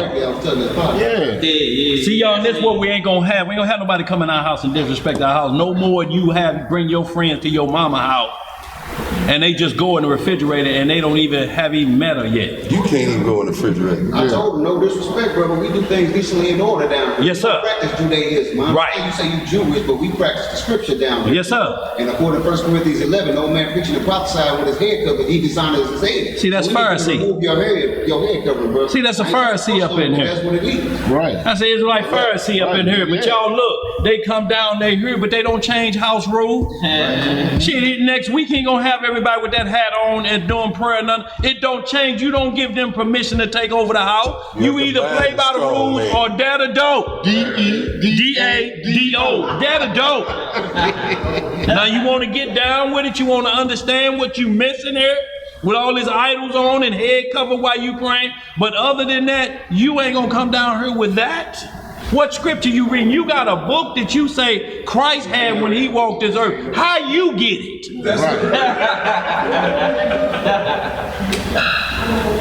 Or is this some Joseph Smith talk about like his golden tablets for the Latter-day Saints? Everybody got a book. Now you got Christ's book that he had. I told him, I said, what's the weightier of the matter? Right. I said, if the Most High, if you believe in the Most High, and he led you here to speak, you're going to let a head dress stop you from delivering the message that right. he gave you. At least take it off and explain it and put it back on. That ain't who sent him here. That's why he fled. Get out of here with the it. wicked flee when none pursue it. Let's catch this up, y'all. We got a couple more. Thank you, Thomas. Thank you, sir. Genesis 28. You always run somebody so else. we seen that those were free will offers, y'all, upon the increase. Everything we saw was upon increase. Abel had increase because he gave the firstling of his flock, the pick of the litter. Abraham went and got Lot, so he giving them all the spoils and tenth of that. Yeah, you're going to Genesis 28th chapter. You already on it? Genesis chapter 28. Pawpaw, so you got it now, bro. It's a whole chapter. Ain't Yeah, no, we only going to right where Jacob vowed to vow. Now, y'all, we have what's called vow tithing. If you do this for me, Lord, I swear I'll do this. It's like people saying, Lord, if you take away this stomach from me, I swear I will do this. Y'all know how we always swearing to the Lord. But when you make a vow to the Lord, you have to keep the vow. You cannot break vows with the Lord. That's why the Most High says, let your yea be nay. Let your yea be yea and your nay be nay. But don't vow unless you are absolutely sure you will take this to the grave. So we'll see what Jacob did. Right here, I just want to get it right at, verse 20. 28 and 20, read that down. All right. Start at 18. Genesis chapter 28, verse 18. What it say? And Jacob rose up early in the morning and took the stone that he had put for his pillars and set it up for a pillar. Right. And poured oil upon the top of it. And he called the name of that place Bethel. Right. But the name of that city was called Luz at the first. Right. And Jacob vowed a vow. What saying, Jacob do? Vowed a vow, saying, if Yahweh will be with me and will keep me in this way that I go, and will give me bread to eat and raiment to put on, so that I come again to my father's house in peace, then shall the Elohim be my power. Right. And this stone which I have set for a pillar shall be Yahweh's house. Right. And of all that thou shalt give me, I will surely give the 10th unto thee. See, y'all saying this is a vow. He said, but look, you be with me, Lord, you got a 10th coming from me. This is a vow that he put his life on the line with this one. This is a vow. So we have free will, then we have vow offering. Now we're going to do another quick vow offering, Judges 11 and 20. You want that, Joshua? Yeah. You got Judges? You're going to get your turn. Like Martha, little sister now. You got to wash some dishes sometime first before you get up here with the big boys. Matter of fact, I got some dishes for you when you get home. Okay, 11 and 29 of Judges. Judges chapter 11. 11 and 29. If you had your sword, you'd be able to flip right to it. Then the Spirit. Hold on, let everybody get caught up. You heard say, when we always say I hear pages flipping. Hear them pages flipping. Okay, they through flipping. Read it loud, Joshua. Then the Spirit of the Lord came upon Jephthah. And he passed over Gilead. So now when y'all read 11 and 1, you see Jephthah was a mighty warrior in Israel, but it say his mama was a harlot. And men of Israel of war was teased him. Your mama old mattress back. I mean your mama, I'm sorry. But when them Philistines start kicking Israel in their rear, they like, man, we need Jeff now. We need Jeff now. He like, oh, y'all was talking about my mama, now you niggas need me. But he didn't use that against him. He said, this is about Israel. It ain't about you, nigga. It ain't got nothing to do with y'all. This is about Israel. That's the only reason I'm gonna overlook y'all, what y'all said about my mama. Let's read some more. What it say, nephew? And Manasseh. Right? Manasseh. And passed over Mizpeh. Gilead. And from Mizpeh of Gilead. And he passed over unto the children of Ammon. Right. And Jephthah vowed a vow unto the Lord. What Jephthah do? Vowed a vow unto the Lord. And said, if thou shalt without fail deliver the children of Ammon into mine hands, then it shall be that whatsoever cometh forth the doors of my house to meet me, when I return in peace from the children of Ammon, shall surely be the Lord's, and I will offer it up for a burnt offering. So he offered up his daughter as a burnt offering. They didn't put her on the fire, but it was similar to a burnt offering that the priest would offer. He said, whoever come out of my door first, that's who the Lord gonna get. If you bless me and I take Ammon down. The Lord took him down. Jephthah had one daughter. Loved that daughter, and she came out the door first. He was like, oh, but I said whatever come out the door first is the Lord. So he gave her to the temple. And you read, as you continue to read, it say all the sisters came out and they used to do this thing because bewail the virgin. And basically it's saying you ain't gonna have no husband. So they had like a little party for her. Girl, don't worry about it. The Lord your husband, and you know, you gon' look, you ain't missing nothing with it. Believe me, you ain't missing nothing with it. You ain't missing nothing, girl. You ain't missing a thing. Eating it crazy. You know, so they gave her a little party and to bemoan her virginity, so to speak, because she wasn't gonna never have a man. She was gonna serve in the temple. That was the vow of her father. So y'all see, that's another vow of a tithing, and they called it a burnt offering. But these are human beings. He didn't burn her up. It's just like the same as for a man who make himself a unit for the sake of the Most High. Isaiah 56 lies. Paul was talking about the woman who's without a husband is married unto the Lord. That's right. So y'all, we gonna hold that. And so y'all, we moving right through. Give me that Luke now, 21, 1 through 4. Y'all, we're gonna roll through that. We got a couple more, y'all. We're gonna be getting on out of here very soon. Luke 21, 1 through 4, and we're going to get into what Bruh's question was about the widow that cast in much, y'all. So far, y'all, have we seen anything other than if you fix your mouth to do something? You can't fix, the preacher can't fix your mouth. He can't tell you what you ought to be giving. And I see somebody out there. It looks like the Spirit is on him. He got on a red shirt with a menorah on it. Y'all, I'm telling you, he looked like there's $2,000 in his eyes lighting up. That would be you. That would be you, buddy. Here go that checkbook, y'all. Lazarus digging deep. You said Matthew, Luke 20. Luke, we're going to Luke 21, 1 through 4. Okay. Is that Joshua's second one? Joshua, that's your second one. Luke 21, 1 through 4. Read it loud, Joshua. And he looked up. Hold on, her page is flipping. How we looking out there? What they saying out there, 2 by? Okay, let's roll, Joshua. And he looked up and saw the rich man casting their gifts into the treasury. The rich men casting their gifts, and these are gifts, into the treasury. Go ahead. And he also saw, and he saw also a certain poor widow casting in thither 2 mites. 2 mites, y'all, the lowest of shekels. 2 mites, y'all, 2 pennies. She clutching them 2 pennies, y'all, like they Powerball winnings. But that's all she got, y'all. Go ahead.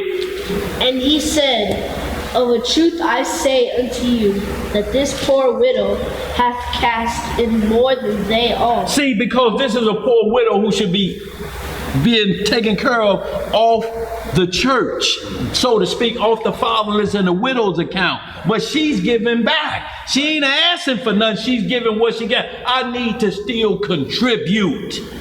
See how begging coming? She ain't begging, she contributing 2 mites, y'all. Just what I had. How you gonna put a number on that? He said these 2 mites was worth all the money that them rich men was throwing in. Because it came from her heart. They just peeling off money. Right. Yeah, man, and that came, I'm telling you, man, when he threw that, hold on, what? Oh, okay. The pay plats on around. And man, I'm telling you, boy, that's how they was just giving it. It was easy to pull out of their pocket and do that. No thing is just rehearsal for them. I know I'm supposed to do this, like the plate pass around. You automatically know. Your mama look at you, I gave you 9. What you do with that money? 9 later, oh, I'm getting you when we get home. That was for the church. What you give it to me for? Well, no, you couldn't say that. Well, it was pensions then. Thought it. That was like this. Yeah, you better have thought it because you was going to get one of them and then told, and you better not cry. It's feeling like somebody clamped vice grips on your arm and talk about, and you better not cry, or I'm going to give you something to cry about. What was that? Let's get some more. Where we at? Verse 4. What it say? And he said, no, we're on verse 3. You on verse 3? Go ahead. No, you said it cast more than they all. You said that. Oh, yeah. Okay. For all these have of their abundance cast into the offerings of God. But she of her penury hath cast in all the living that she had. Go ahead, read that next verse. And as some spake of the temple, how it was adorned with goodly stones and gifts, he said, as for these things which ye behold, the days will come, in the which that there shall not be left one stone upon one other that shall be thrown down. That shall not be thrown down. So he said she gave more than they all because she gave it. That was her life savings. Right. Y'all think about that. That was her life savings. And it wasn't from begging. That's what she had left. When she got down, I'm going to give this to the Lord. This is it. This is all I got. Yeah. The whip. So y'all, let's move on to these next two, y'all, really quickly. 2 Thessalonians chapter 3, verse 7 through 9.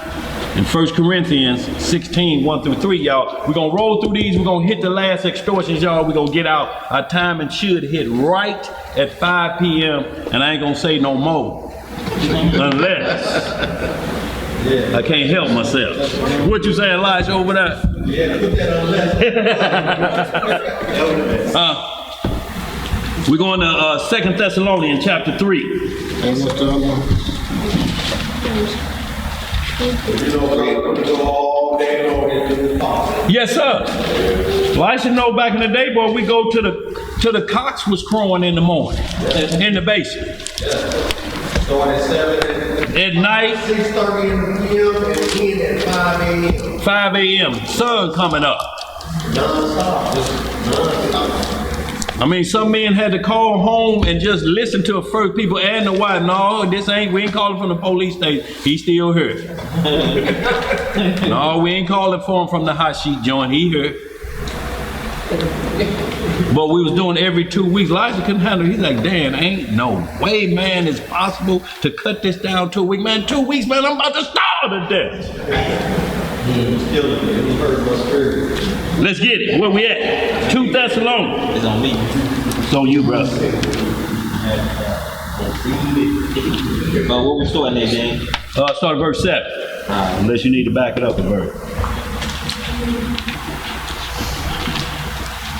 All right, 2 Thessalonians chapter 3. I'm starting verse 6. Okay. Verse 6. Now we command you, brethren, in the name of our Lord Jesus Christ, Right. that ye withdraw yourselves from every brother that walketh disorderly, and not after the tradition which he received of us. Right. For yourselves know how ye ought to follow us. For we behave not ourselves disorderly among you, neither did we eat any man's bread. Neither did we do what? Eat any man's bread for naught. For naught, meaning just because it was there, or figuring they ought to have it set out for us, because we coming as Israelites. He said we didn't eat no man's bread for naught, like they supposed to give it to us. Go ahead, bro. But wrought with labor and travail. What we wrought with? Labor and travail. That's how we ate. We worked hard. We bust our rear ends and paid our way. Go ahead, bro. Night and day, that we might not be chargeable to any of you. Not because we have not power, but to make ourselves an example unto you to follow us. For even when we were with you, this we commanded you, that if any would not work, neither should he eat. You see what the deal is? Y'all, now we down into free will of working this script, but doing it the righteous way. We can't charge y'all for these words. We can't give y'all, how we gonna put a price on what God gave us for free? You can't do it, you know, because you'll have to redeem it at the end and it don't belong to you in the year of Jubilee. Because you're going to have to get back what you sold. You can't sell the Most High's possession. How you going to sell his law? And he said it's a gift. He give it to you for free and you sell it. Let's read some more. Yeah. Verse 11. For we hear that there are some which walk among you disorderly, working not at all, but are busybodies. What they doing? Are busybodies. They not doing what at all? Are not working at all, but are busybodies. You making 0 cents an hour, but you making $1,000 in your mental of busybody in money. You wealthy in busybody money. Is that all of that? You want me to go down to You can hold that, y'all, because we're moving on through. Okay, y'all, and what we are into now is the free will of working, giving this word out to everybody that's wanted free of charge, y'all. This is what we're talking about. You can't put a price on the gift of the Lord. See, that's why he don't let you know when you get the Holy Spirit. You gonna know it when a supernatural act and it's going to present itself. You don't even know when it leaves. He's not gonna give you control of his gifts like that, or you'll be separate. See, that's why Elijah said, you've asked a hard thing, Elisha. But nevertheless, if you heard when we go away, you know, gifts get passed out like that. Can you stand the test of time with me? And he went everywhere with them, walked to them to the end. He said, plus you asking a double portion. Well, you know, our Lord like that. If you going all the way and your mindset is on to handle children, and first thing he started out the gate, raised a widow's dead son. He moving it. He handling business immediately. Nothing for personal gain. Nothing for personal gain. Let's read. Where we at? Where we going? We're going to 1 Corinthians 16, 1 through 3.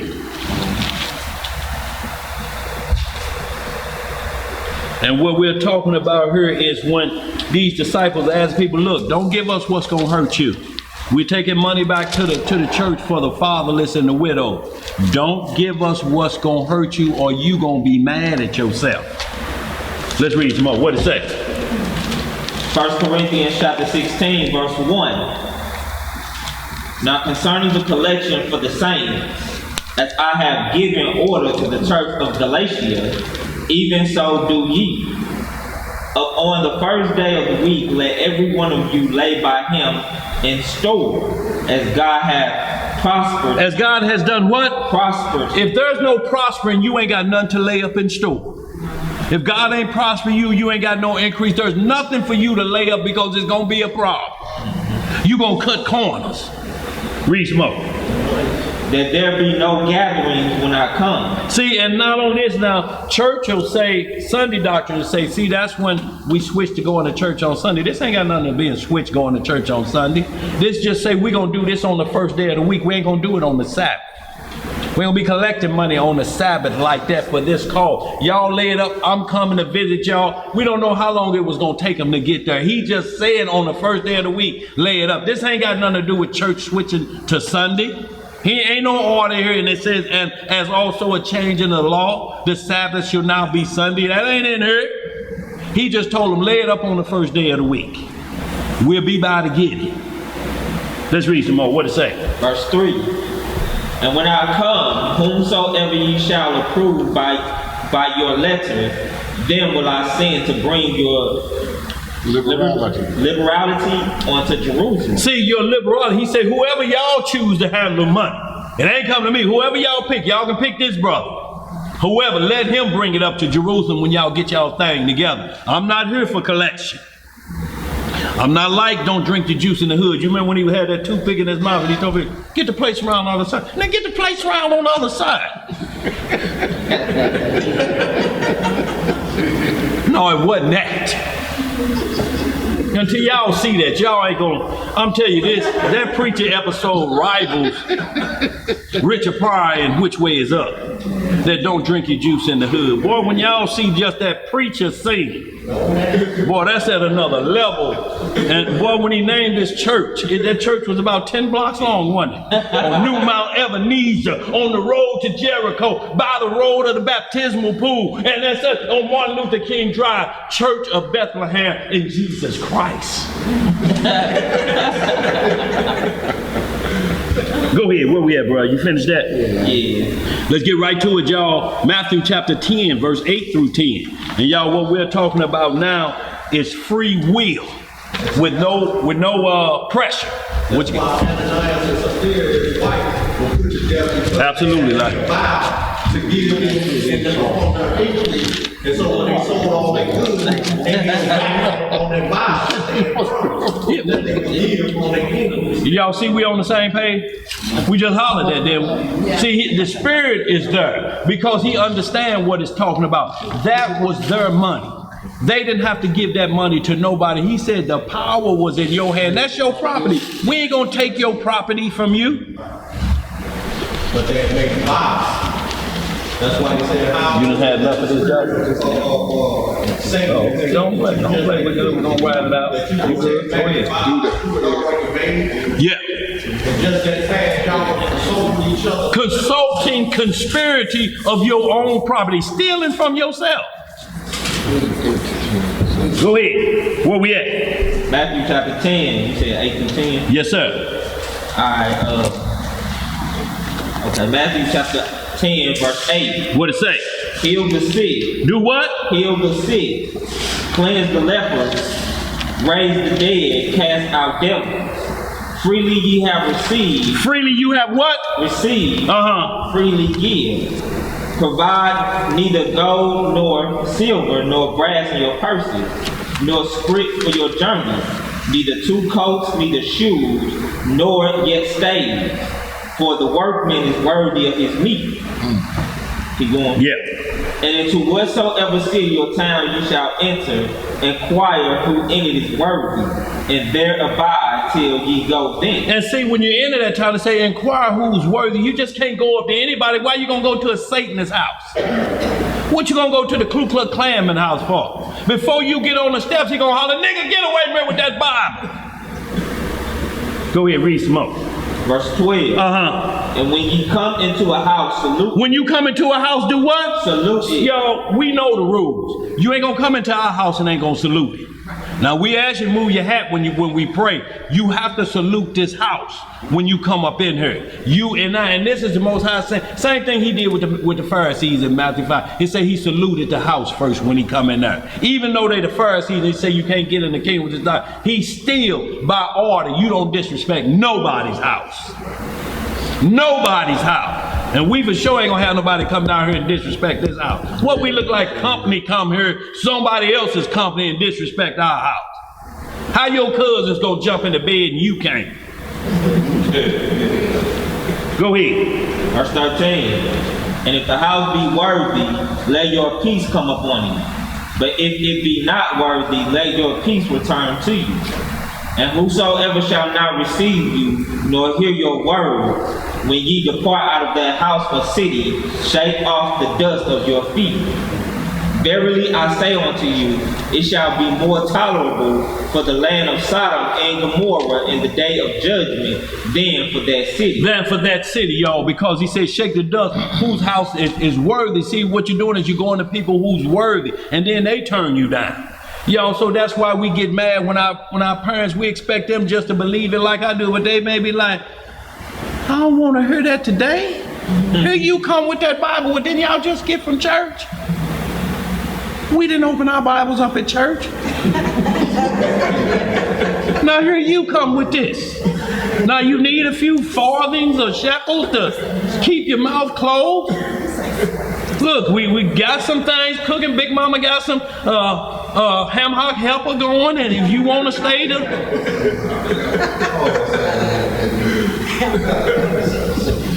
Let's get it, y'all. Isaiah, I tell you what, Acts 20 and 28. Y'all read all of Isaiah 56. I just want to show the extortions before we get out of here so we don't get tired and mixed up. And our gift become detestable to the Most High. And he looked the other way. You ain't gonna give me that dope money. He wouldn't even take the price of a dog or a whore. Wait a minute, you a pimp and you finna put mattress money in the till? You can't bring that in here. That's dirty money. That's dirty money. You got glitter on it. Got glitter on it.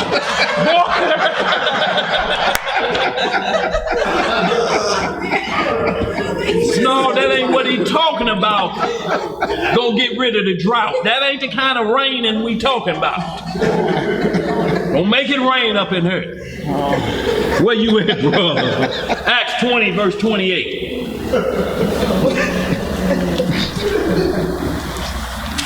Y'all, it ain't grievous, y'all. It's supposed to be just like it is, y'all. We can laugh at it because it's the truth. If it wasn't, we wouldn't be laughing. Where we at? 20, 28.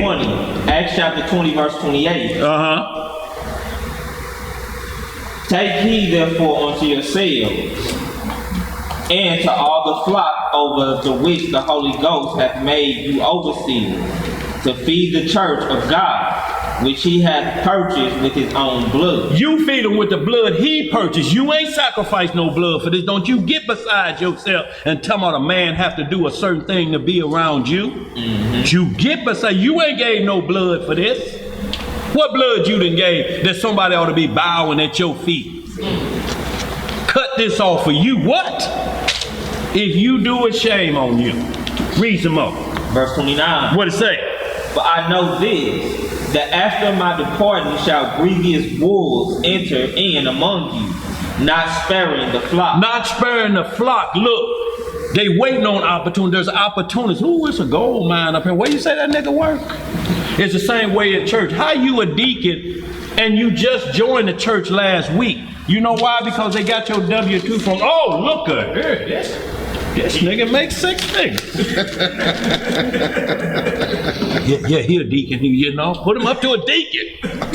No, this ain't no usher. This ain't usher money. Make the nigga a deacon. And that's what happened, y'all. Ain't none of Titus what tells you what a deacon must be is measured out. You just called a deacon and you ain't got a clue. All they teach you is all you have to do is just be a well man. I know somebody, their wife died and they got some insurance money. Oh yeah. He was a deacon the next week. Oh boy, come on. Look, and all you have to be is a well man. Telling me how they won't let him count the money yet. Not yet. Well, Hosea ben Israel told us about that. They made him a deacon, but he couldn't go back there in the back. See, all you be is just a well man. See, you get his money and all you have to do when the preacher say something, and you know, when I walk down through there, wow, that's his job as a deacon, a well man. He has to practice before he get to church in the mirror. Well, no, that ain't it. Wow, yeah, that is. Boy, that's got deacon wrote all over it. Where we at, bro? How much you finished on that? Verse 30. What it say? Also of your own selves shall men arise, speaking perverse things. What they speaking? Perverse things, to draw away disciples after them. Therefore watch, and remember that by the space of 3 years I cease not to warn every one night and day with tears. And now, brethren, I commend you to God and to the word of his grace, which is able to build you up and to give you an inheritance among all them which are sanctified. I have coveted no man's silver or gold or apparel. What has he not done? Coveted no man's silver or gold or apparel. Right. Yeah. Ye yourselves know that these hands have ministered unto my necessities. Unto his necessities, the basic what takes you to run. This how I pay my light bill, I work. This how I pay my gas bill. I'm not charging y'all for the gift that the Most High gave me and charge y'all for it so I can live. I went to work. Go ahead, read some more. And to them that were with me. Verse 35. I have showed you all things, how that so laboring ye ought to support the weak, and to remember the words of the Lord Jesus, how he said, it is more blessed to give than to receive. And when he had thus spoken, he kneeled down and prayed with them all. And they all wept sore and fell on Paul's neck and kissed him, sorrowing most of all for the words which he spake, that they should see his face no more. And they accompanied him onto the ship. So they watched him go ahead. Just, you know how you people, most people you drive so far with them up till they get to the highway. Same thing, they just accompanied till he got on the ship and left. We ain't gonna see you no more. People come from out of town, Mississippi, you show them what 70, heading, east to get to 55, head back down to Mississippi. That's all they did. We just accompanied. There you go, that way. Yeah, don't take that exit. Keep straight. Don't make no turn. Just keep straight.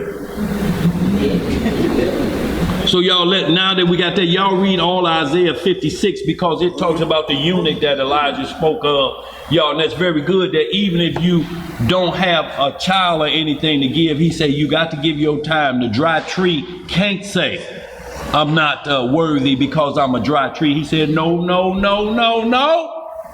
Ain't nobody get off the hook on this.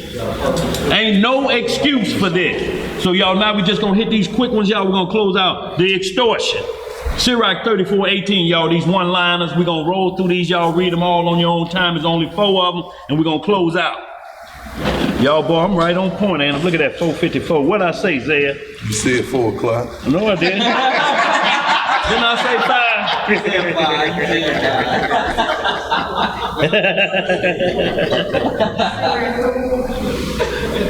Malachi 3:8, y'all. Now this the kicker, y'all. The law has been done away with. He nailed that to the cross, and then you let them slip this in on you. They get it right past. You know why? Because you don't know the Old Testament from the New Testament. You ain't got a clue what he's talking about anyway. You just trust that the Lord wouldn't tell him to say nothing wrong. When you hear somebody say, I don't believe my pastor could do no wrong. I had one tell me, I want my pastor to ride in a nice car. But you ride in a... He on the bus. He was right up with me. Right, you on the bus or 67 Nova. Leaking off. 3 hubcaps. Missing. But you gonna let him ride in a limo. How did Christ ride into Jerusalem saying Hosanna and how? On the back of a what? A donkey. Where we at? Malachi chapter 3 verse 8. Malachi chapter 3 verse 8. Read 2:1 and children, but we might think it wouldn't for everybody anyway. They still. This is what we talk about. It's still under the order of Aaron. See, even Sunday doctrine still don't know what the order of Melchizedek is.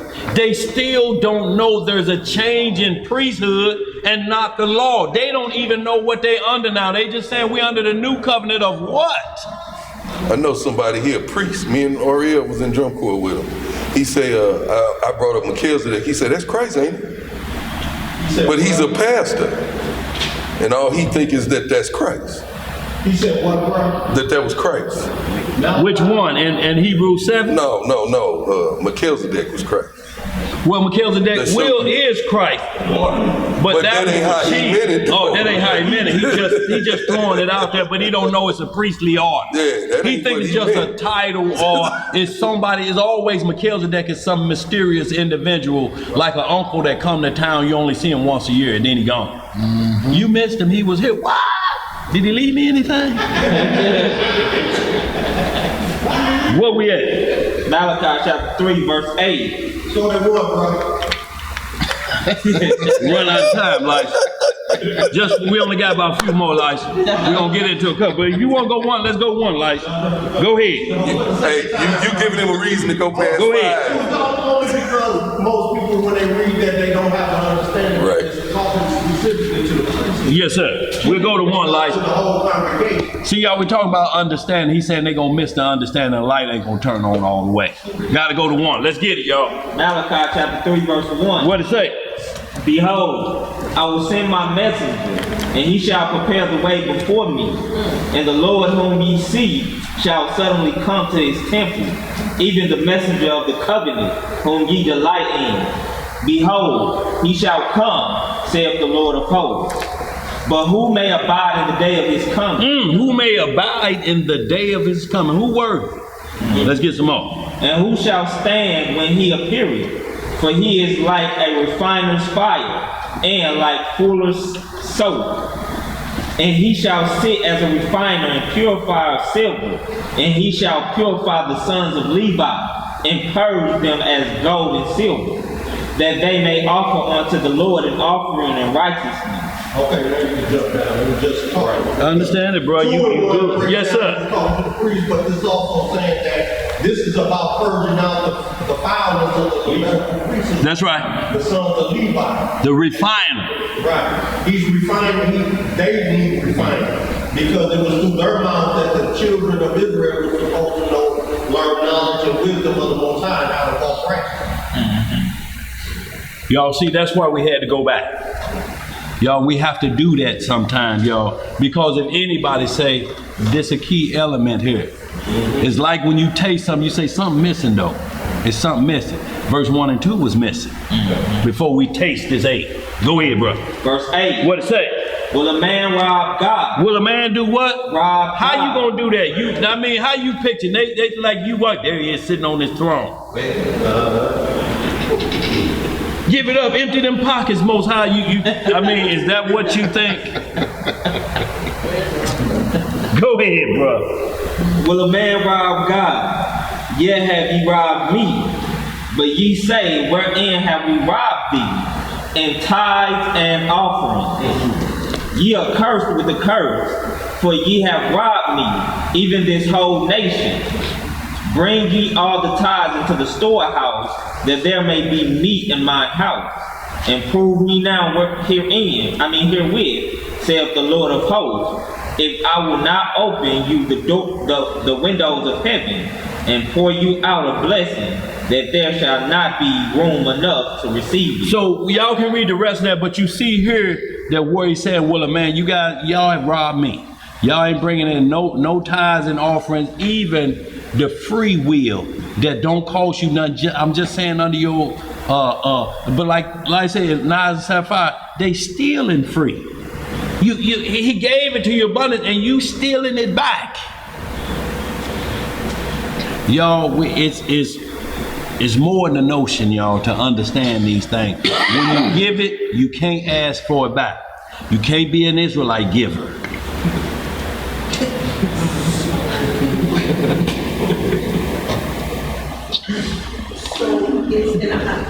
So it's the same as there's some people that I know that say if you don't tithe, you get from the church. You what? If you don't tithe, and you cannot come and get any help from the church. Well, you ain't gonna need the church if you tithing like you're supposed, because he said, I'm gonna fatten you up. I'm not gonna set you up for the refund game. You ain't gonna have to wait for the pastor to deliver you a refund check for what you put in. This ain't lotto. This ain't that. He said, I'm gonna pour out blessings where you need them. Not where the area you looking from. If you bad with money, if you don't know how to pay bills, why would he bless you with a chunk of money? I mean, that would be a problem, would it? You pawn the only TV in the house to pay the cable bill, that's a problem. You still ain't watching TV. You still ain't watching TV. The cable bill paid though. No, you got money problem. Let somebody else pay the bill. Where we at? Let's get right down to, let's do Matthew 23:23. Y'all, we got two more and we're closing out. Matthew 23:23.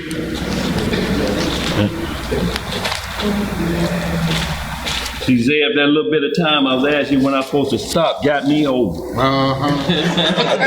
thought you was gonna play it on Elijah. If I hadn't discussed that, we'd have been discussing scripture. Go ahead, we got but a couple more. Matthew chapter 23, verse 23. Yes, sir. Woe unto you, scribes and Pharisees, hypocrites! For ye pay tithe of mint and, how you pronounce that?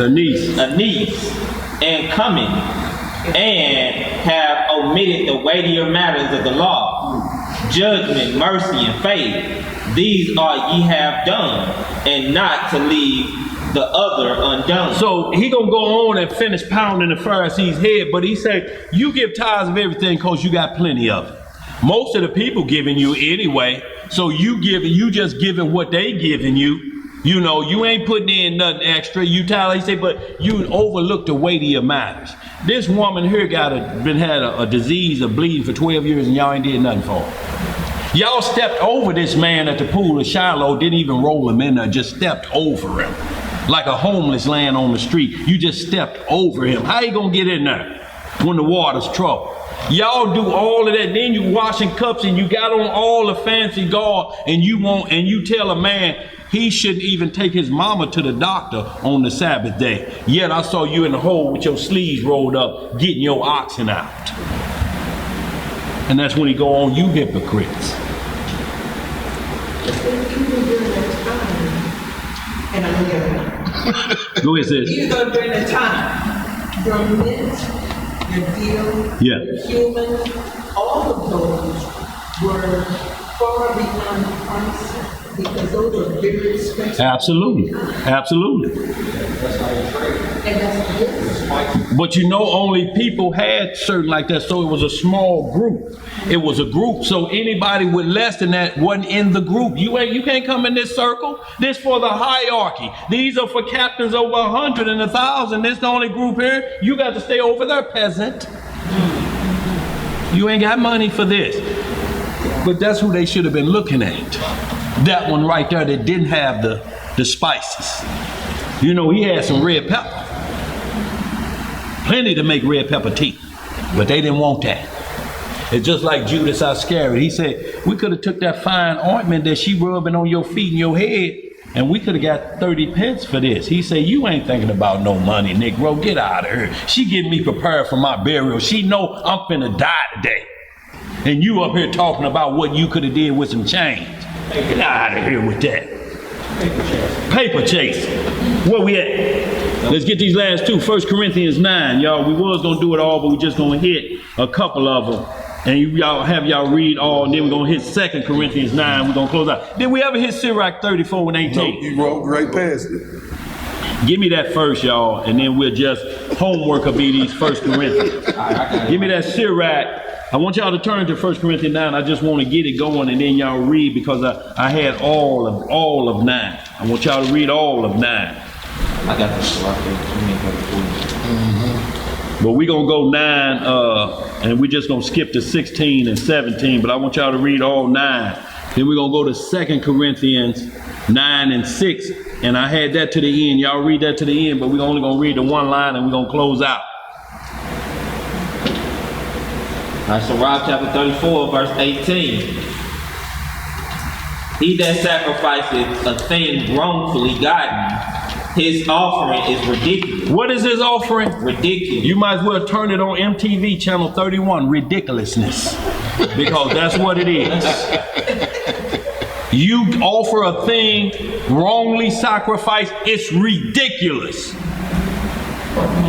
What else to say after that? The verse after that? It says, and the gifts of unjust men are not accepted. The gifts of unjust men are not accepted. Don't bring that up in here. Would you say something? Cain. Yes, sir, of Cain, same way. So y'all, we're going to hold it. I want y'all to read all of the rest of that, y'all, because it's very powerful. Hold on. You want to do 19? Go ahead. And 20, 19 and 20, go ahead. The Most High is not pleased with the offerings of the wicked. Neither is he pacified for sin by the multitude of sacrifices. Neither is he pacified. Well, Lord, look, when I got that money from there, I gave it to the church. When I sold that car, I gave it to the church. No, you ain't gonna tell him what you getting. You sound like you trying to unload some things. You getting a tax write-off here. Who you fooling? Let's read some more. What did it say after that? Verse 20. Whoso bringeth an offering of the goods of the poor doeth as one that killeth the son before his father's eyes. Y'all see that? You gonna bring an offering. That's like I'm saying, a dope dealer gonna bring out turkeys. You gonna bring an offering of the poor. That's just like killing the only son of his of the mother, her only son. That's what it's equivalent to. You gonna bring their money in here and not yours, and you rich. You gonna take their money and bring it here, just like the preacher do. He take your money and offer it to God, but not his. He said, that's what Nathan said today. Y'all get it understood. The preacher tell you up front, look, your money is my money, and my money is my money. Now dig deep. I'm talking about dig down to your elbows. Hit the pocket. I want them hands dug down to her in your front pockets. Where we at? That was the end. That's it. Let's get it, y'all. This 1 Corinthians 9. I want y'all to read one down, but we just gonna start in verse 16 through 18. Then we're gonna hit the 2 Corinthians, y'all. We'll close out. Y'all read all of that, y'all. That whole thing is powerful. It's powerful, y'all. Go ahead, because I ain't even married. I'm typing. 1 Corinthians chapter 9, verse 6. And why I want y'all to read this all, because these are what we call extortion scriptures, or that can lead to extortion. When you hear these things like this, Corinthians, they jump into it, like I say, and one down. And Paul is talking about, I have a certain amount of power. You know, if I'm making these examples, y'all at least got to put gas in my car. I'm making this much, put gas in my car doing this, but they start doing it like you supposed to. And then when they start adding, now we're adding the pastor's anniversary. Now we're adding the pastor's this, and we're adding the pastor's that. So now it becomes all about the pastor, everything that you're collecting. And they'll tell you, don't put no change in this envelope. Only what folds and bends. I know. That's the only type of deal you gonna put in here. And y'all have to understand this consistently with that. And this is what they use in the first verses, but 16 is where the correction come in. Because if it don't, it's gonna look like it's saying it's okay to tell the flock to give you something for doing the work of the Lord. That's why we read what Paul said, I ain't took no man's silver gold. You're not going to use this on us as extortion, these first verses. We're going to push you to verse 16. So we just going to get to verse 16. Y'all read 1 through 16 is how they use it as extortion. But 16 through 18 clears it up. What we got? Go ahead. It says, for though I preach the gospel, I have nothing to glory of, for necessity is laid upon me. Yeah, woe is unto me if I preach not the gospel. For if I do this thing willingly, I have a reward. How will you get a reward if you do what?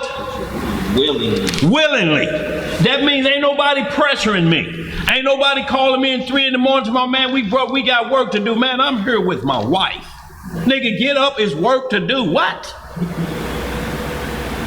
You know there's going to be trouble in the household. Where you going? With who? Read some more. But if against my will, a dispensation of the gospel is committed unto me. See, but if it's against my will, you're forcing me to do something I know ain't right. But I'm doing this for you. No, you benefiting off of this, not me. And chaos is in my house now. See, that's why the Masons have a different deal. That's why they have to bring the wives in as Eastern Stars, because there's a password. King Solomon is a black man. When the phone rings at 2 in the morning and she sits straight up, who is that? It's the lodge, baby. Password is, oh, King Solomon is a black man. She check her message. Yeah, that's the password. Go ahead. I can lay back down and go to sleep. But the Most High gonna never put you in a position that where it breaks your household. He's not gonna do it. You need to be there as an example for your household. He ain't gonna bring drama in your household about his word and call it a gift. Let's read some more. Where we at? Verse 18. What it say? What is my reward then? Verily that when I preach the gospel, I may make the gospel of Christ without charge. Without what? Without charge.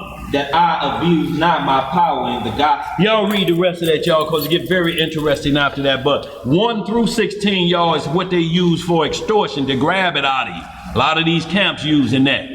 Y'all, we tell y'all plain and simple, this what it costs to run this what we need. If we don't get it, we just ain't gonna be doing it. But we're not gonna force anybody. We can't make that, because you're gonna be expecting something that we can't give you. We don't own this. You get money when, nigga, just 6 o'clock. What they mean 6 o'clock? I didn't pay for just those 6 o'clock. Hell, I may want to stay down here to 10. You can't stay in here to 10. Now take your few dollars back. Go away from around here. That's my money now. 2 Corinthians 9 and 6, y'all, we're going to close out. This is another one, y'all, that we have to be extra careful of. What crazy. And this is the one that they use to scare you again. This is like Malachi 3:8. Hit that 9 and 6. 2 Corinthians chapter 9, verse 6. But this I say, he which soweth sparingly shall reap also sparingly. And they just tell you, look, you only give $10, don't be expecting 20 back. You're the sold sparingly. You like, you know how hard these 10 was to give up? Do you know how hard these 10 was to give up? And you talking about this short money. Read some more. And he which soweth bountifully shall reap also bountifully. Every man according as he proposeth in his heart. Purposes. Is that right? Yeah, purpose. Okay. In his heart, so let him give, not grudgingly. Not what? Grudgingly. Or of necessities. For God loveth a cheerful giver. See, he loveth a cheerful giver. If you smile when you give it, that means I'm covered on this end. This ain't gonna hurt me. I'm covered on this. But if you give something that's gonna make you frown, how you look like that when you put in there? That's grudgingly. You fighting upstream. You only hurting yourself. Again, Acts 5th chapter, if y'all want to look at the Ananias and Sapphira. Go ahead, finish that off, bro. Them last two. What else to say? Verse 8. And God is able to make all grace abound toward you, that ye always having a sufficiency in all things may abound to every good work. He said to make sure you have sufficiency in all things. He's not going to take away this and you suffer right here. He's not going to do it. The man that's hustling you is doing it. It's going to be some sufficiency gone in your house. It's going to be gone because of the program that's set up. They do it. The inheritance is for your children. You join the Masons inheritance, they get part of your benefits and different things. Y'all have to understand that pay-to-play program. But y'all read, did we finish that? You want to go down just a couple more? All right. Verse 9. As it is written, he hath dispersed abroad. He hath given to the poor. His righteousness remaineth forever. Now he that ministereth seed to the sower, both ministereth bread for your food, and multiply your seed sown, and increase the fruits of your righteousness, being enriched in everything to all bountifulness, which causeth through us thanksgiving to God. So you can hold that and y'all read the rest of that. So y'all, it says bountifully. It keeps saying, but you have to do it free of heart. You cannot do it and begrudgingly and hate that you did that. How you gonna get home? I know damn well you ain't wrote no check for $1,000 to that preacher. Baby boy, he pointed me out. He pointed me out. He called out my shirt with the manure on it. Yeah. He said them songs I was recording in Boaz Studios wasn't enough. I need 1,000. Y'all, let's close on out of here. Anybody saying anything out there too bad? What was the homework again, Hebrew? The homework was, well, actually we got through Isaiah 56 and read all of 1 Corinthians 9, all of 2 Corinthians 9 and 6 through the end. So that's just to read it all in context. And these are the things, like I said, they're using against you to make you feel guilty. To make you feel guilty, y'all. You cannot be feeling guilty about giving to the fatherless and the homeless. You cannot. It will ease the problem that we're having in Israel today. And like I say, y'all, before we get out of here, what Tobias we're going to do a separate one. This is going to be the recap. We're going to recap everything that we read so that you can take your time and go back over it. I'm going to point them out over everything we just did. This is just another quick hitter. We went through it, but we still want you to be able to look and say, let me check all them scripts. A lot of times people don't have to go through the whole lesson. With this, they can kind of go over it a little piece at a time. But we're going to do this, Tobias, as soon as you close down. We just open up like you do the short 3 minutes. The quick hitters. And y'all got some quick hitters out there. Send the quick hitters on in, y'all. If they to the point where we can get right to it and the message get right there, y'all, we open for it. Anything on here, y'all, if y'all say y'all dead wrong on that part like that, we'll have to make a mark through it and correct it. Okay. Yeah, that's my business. Good work, Joshua. Yeah. Excellent. Thank you. Right. Good job, Joshua. He had to take a break and go play. Yeah, he had to, look, y'all, look, but see, that's still a child. He had to take a break and go play. He's like, look, it's some cars to roll over. Y'all heard that noise like this? Supposed to be able to do that, y'all. We can't grow him up too fast, but we can tell he paying attention in school. He know how to read. Scripture say train up a Child, yes, sir. All right, y'all, we all know what it is. Get this closing prayer with the Most High's permission. In the name of his only beloved and begotten Son, our Lord and Savior, Jesus the Christ. Long live the King. Long live the King. Reading in the book of Psalms, in the 41st chapter. And it reads, Blessed is he that considereth the poor. The Most High will deliver him in time of trouble. Yahweh will preserve him and keep him alive, and he shall be blessed upon the earth, and thou wilt not deliver him unto the will of his enemies. Yahweh will strengthen him upon the bed of languishing. Thou wilt make all his bed in his sickness. I said, Yahweh, be merciful unto me. Heal my soul, for I have sinned against thee. Mine enemies speak evil of me. When shall he die, and his name perish? And if he come to see me, he speaketh vanity. His heart gathereth iniquity to itself. When he goeth abroad, he telleth. All that hate me whisper together against me. Against me do they devise my hurt. An evil disease, say they, cleaveth fast unto him. And now that he lieth, he shall rise up no more. Yea, mine own familiar friend, in whom I trusted, which did eat of my bread, hath lifted up his heel against me. But thou, O Yahweh, be merciful unto me, and raise me up, that I may requite them. By this I know that thou favorest me, because mine enemy doth not triumph over me. As for me, thou upholdest me in mine integrity, and settest me before thy face forever. Blessed be the Most High Yah of Yisrael, from everlasting and to everlasting. Amen and amen. Hallelujah! Y'all got a shekel or two, we greatly appreciate it. Thank all y'all, the Linton family, T. Montgomery out there, Prince George.